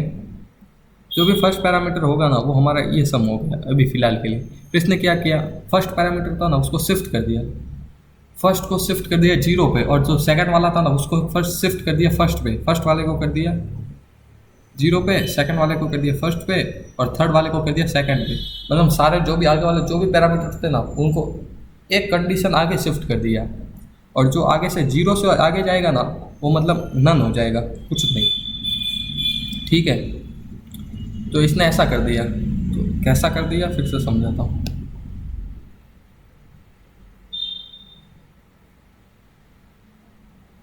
यहाँ पे देखिए 10 था पहले, फिर दूसरी बार जब ये रन हुआ तब ये 5 हो गया। क्यों? क्योंकि 10 जीरो पे चला गया, 5 फर्स्ट पे आ गया। तो अभी ये फर्स्ट, अभी 5 ये फर्स्ट पैरामीटर है। फिर थर्ड बार रन हुआ तब फोर्थ आ गया फर्स्ट पैरामीटर पे। क्यों? क्योंकि ये वाला अब जीरो पे चला गया, ये फर्स्ट पे आ गया। ये इस तरह से शिफ्ट फंक्शन हम यूज़ कर सकते हैं। शिफ्ट क्या करेगा, हर पैरामीटर को एक आगे शिफ्ट कर देगा। तो उससे क्या होगा, हमारा हर फर्स्ट पैरामीटर होगा, हम कितने भी पैरामीटर्स यूज़ कर सकते हैं शिफ्ट की मदद से, समझे। फिर हम क्या बोला, गो टू लूप, लूप पे जाओ। फिर लूप पे आया, फर्स्ट पैरामीटर हमने, फिर जो भी नया फर्स्ट पैरामीटर होगा उसको देखेगा। अब क्या है, सम, सम इक्वल टू सम, ये अब ये वाला सम है, ये वाला सम इस सम के बराबर। ये सम में क्या था, जो भी हमने पहले वाला फर्स्ट पैरामीटर दिया था वो प्लस फर्स्ट पैरामीटर है, जो अब हमने अभी अभी जो फर्स्ट पैरामीटर है वो, तो वो दोनों प्लस हो गया और ये नया सम बन गया। ये कब तक चलेगा, जब तक फर्स्ट पैरामीटर कुछ ना के बराबर ना हो जाए, मतलब ख़त्म हो जाए सारे पैरामीटर्स, तब तक चलेगा। ये बहुत ज़्यादा डीपली हो गया, मुझे उम्मीद है आपको समझ में आया होगा। नहीं आया तो फिर वीडियो को पॉज कीजिए, आप ऐसा खुद ऐसा प्रोग्राम बनाइए ना, ऐसा प्रोग्राम बनाइए, खुद ऐसा रन कीजिए। देखिए इसके अंदर सब लिखा लिखा आ रहा है ऐसा, ये देखिए। तो खुद बना के एक बार रन कीजिए, ये 100% आपको गारंटेड समझ में आ जाएगा ये वाला। ऐसा खुद रन करेंगे ना, खुद एक एक बार थोड़े छोटे छोटे मिस्टेक कीजिए, आपको पता चला यहाँ पर ये ऐसा नहीं हो रहा है, ऐसे हो रहा है। फिर दूसरी बार उसको सही कीजिए, फिर से और मिस्टेक कीजिए और सही कीजिए, ऐसे करके आप रन कीजिए। और एक चीज़ को हटाइए, जो मैंने ये प्रोग्राम लिखा ना इसके बीच में से, ये तो देखिए आपको कोड दिख रहा होगा, ये लिख लिए अपने नोट पैड में, सेव कर लीजिए डॉट बैट के एक्सटेंशन से। फिर जो मैंने इसके अंदर लिखा उसके अंदर कोई चीज़ हटाइए, फिर रन कीजिए, देखो क्या मिस्टेक आ रही है।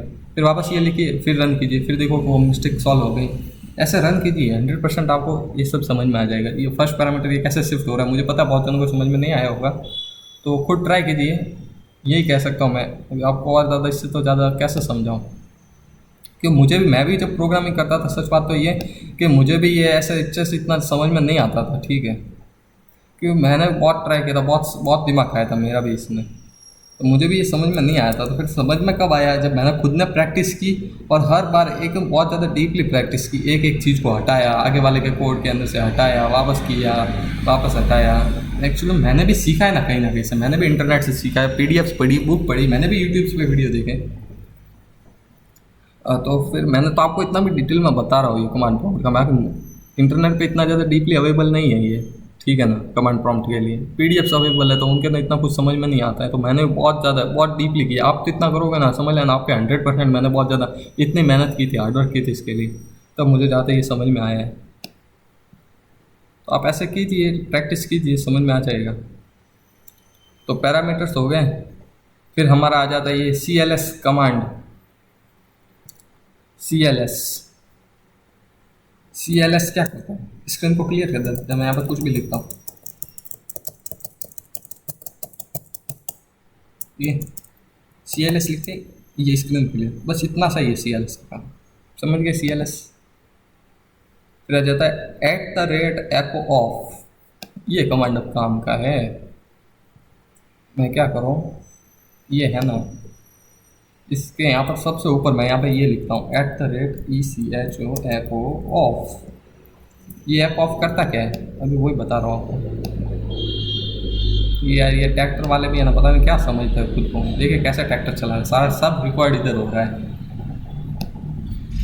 ये देखो, सारा इस पर शर्म वरम है ही नहीं। यहाँ पर इंडिया में नियम बना देना चाहिए कि वॉयलेंस का एक मीटर रखना चाहिए। जो भी इससे ऊपर चलाएगा ना, तो रोड पे ऐसे वो वॉइस मीटर रखना चाहिए। इससे ऊपर गया उसका, और पास में एक कैमरा, उसके नंबर नोट करो, सीधा खाते के अंदर से बैलेंस काटो साल, तब पता चलेगा इनको क्या होता है। इतना भी कोई यार साले नॉइस करता है, पॉल्यूशन बढ़ा दिया पूरा इंडिया के अंदर। चलिए बाय द वे हम हमारे टॉपिक पे वापस आ जाते हैं। डेस्कटॉप पे आया, क्या हो गया रे? SKT डेस्कटॉप क्यों फाइंड नहीं हो रहा है? एक सेकंड में फिर से रन करता हूँ।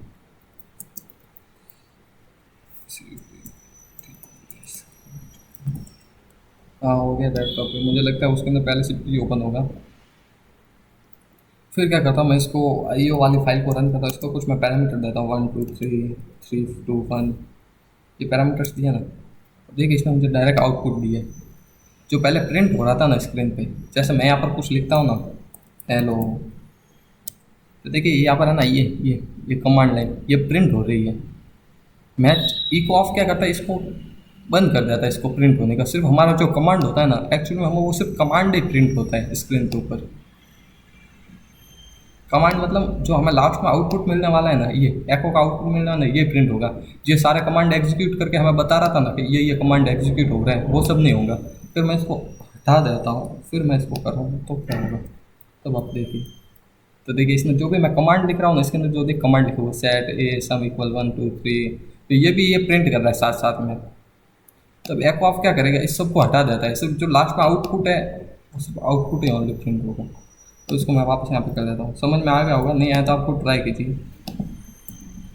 ये देखिए ये लायक आउटपुट ही प्रिंट होगा। ये क्या कर रहा था, एको ऑफ। ये देखिए मैं यहाँ पर लिख के बताता हूँ, एको ऑफ। इसने बंद कर दिया इसको, कमांड प्रॉम्प्ट को। ये कमांड प्रिंट नहीं होगा, हम तो डायरेक्ट देंगे ना कमांड, वो डायरेक्ट कमांड एग्जीक्यूट होगा।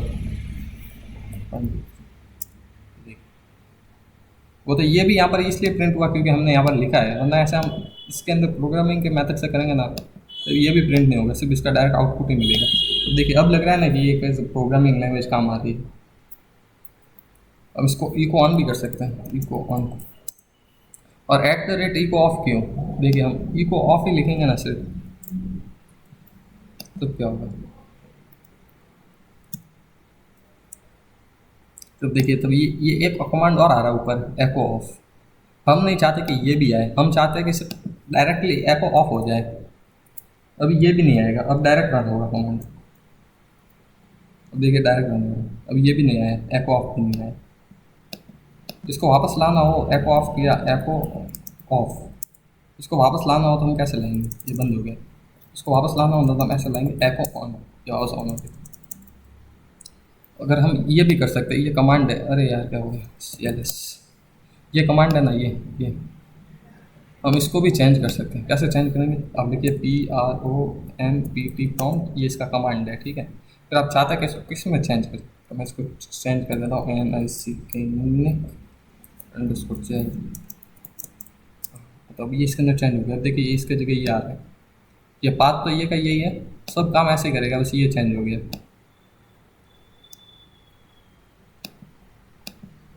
PROMPT prompt. वापस लाना हो तो प्रॉम्प्ट से प्रॉम्प्ट टाइप कर दीजिए।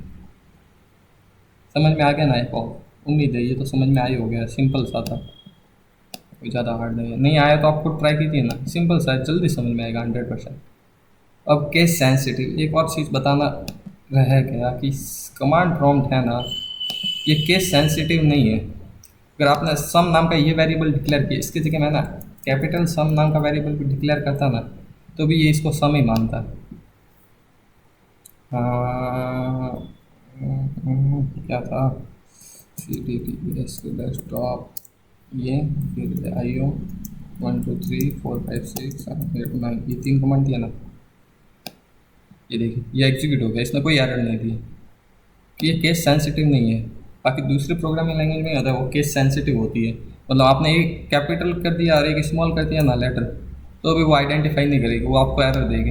बाकी ये क्या बेस्ट प्रोग्रामिंग लैंग्वेज है ना, ये केस सेंसिटिव नहीं है। ये एक चीज़, एक कंडीशन में केस सेंसिटिव होती है। केस सेंसिटिव होता क्या है एक्चुअली में, बहुत जनों को यही नहीं पता होगा।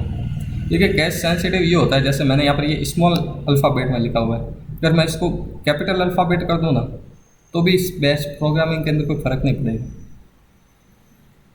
बहुत सारे सोच रहे होंगे क्या फ़र्क पड़ेगा, नहीं पड़ेगा। जिनको कुछ नहीं आता ना, नल्ला साला, वो ऐसे ही सोच रहा होगा। तो बाकी ऐसा मैं बता देता हूँ, केस सेंसिटिव से भी दूसरी प्रोग्रामिंग लैंग्वेज में बहुत फर्क पड़ता है। वो एक एक एरर, एक एक अल्फ़ाबेट के लिए मिस्टेक दे देती है, मतलब एरर दे देती है। तो ये केस सेंसिटिव नहीं होती है बेस्ड प्रोग्रामिंग लैंग्वेज। तो एक कंडीशन में केस सेंसिटिव होती है जब फॉर लूप रन कर रहा हो, तो फॉर लूप के अंदर आप ध्यान रखिएगा, तब वो ये केस सेंसिटिव बन जाती है। फॉर लूप क्या होता है अभी ऊपर बताया था मैंने, और आप वो भाई साहब मैं वो बोल रहा था ना अभी, कुछ बोल रहा था मैं, तो वो इसलिए बोल रहा कि आपकी थोड़ी कॉमेडी हो। मैं किसी के बुरा मत लगाना, मैं ऐसे किसी को बुरा लगे इसलिए नहीं बोल रहा हूँ। ये तो आपका मन लगा रहा है इसके अंदर। फिर क्या था पॉज कमांड, पॉज तो मैंने आपको बता ही दिया। जैसे ये कमांड प्रॉम्प्ट है, इसको हमें पॉज करना है। पॉज मतलब जो भी कोड रन हो रहा है ना, वो वहाँ पर पॉज हो जाएगा जब तक कुछ हम नहीं देंगे उसका आगे आउटपुट। जैसे मैं यहाँ पर करता हूँ,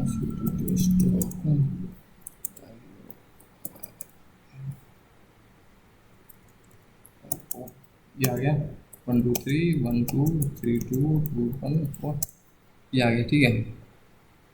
अगर मैं यहाँ पर लिख लो पॉज, इसके बाद पॉज, तो ये क्या होगा, स्क्रीन पॉज हो जाएगी वहाँ पर। ये देखिए पॉज हो गई। इसी के अंदर काम आता है बस, ये आगे वाला जो कमांड एग्जीक्यूट हो रहा है ना, वहाँ पर पॉज कर लेता है। जब तक हम कोई की नहीं दबाएंगे तब तक ये काम नहीं करेगा। की दबाई ना, ये काम करेगा। अब हम चाहते हैं कि ये पॉज का ये लिखा रहा है ना, ये भी ना है, तो हम ये भी कर सकते हैं। ये वाला आपको लिखना, और यहाँ पर लिखना आपको नल। नल मतलब कुछ नहीं। पॉज की जगह में क्या बताओ, कुछ मत बताओ, सिर्फ पॉज हो जाओ। तो अब ये क्या होगा, पॉज, पॉज होगी इसकी, कुछ दबाया तब रन होगी। समझ गए पॉज का, बड़ा ही सिंपल कॉन्सेप्ट है। बहुत सारी चीज़ें है, देखिए मैं सारे टॉपिक्स के अंदर कवर नहीं हो रहे। आप चाहे तो इंटरनेट की हेल्प ले सकते हैं और वहाँ पर जाकर बहुत सारे कमांड्स फाइंड कर सकते हैं। वैसे इंटरनेट की ज़रूरत नहीं है, इसके अंदर हेल्प कमांड लिखेंगे ना तो सारी चीज़ें आ जाएगी, वहाँ पे जाके आप सब देख सकते हैं। सारी चीज़ें इसके अंदर टॉपिक वैसे भी कवर नहीं हो पाएंगे, तो बहुत बड़ा हो जाएगा वीडियो। देखिए अभी एक प्रोजेक्ट आ गया आपके लिए, ये प्रोजेक्ट आप बनाइए, वीडियो को पॉज कर लीजिए। नहीं बनेगा फिर अभी मैं तो बना ही रहा हूँ। देखिए एक प्रोजेक्ट बनाना है आपको, जो आपको रैंडम नंबर जनरेट करेगा एक रेंज के बीच में। 1000 तक की रेंज होगी, उसके बीच में ही रैंडम नंबर जनरेट करेगा, उससे ना तो ऊपर ना नीचे।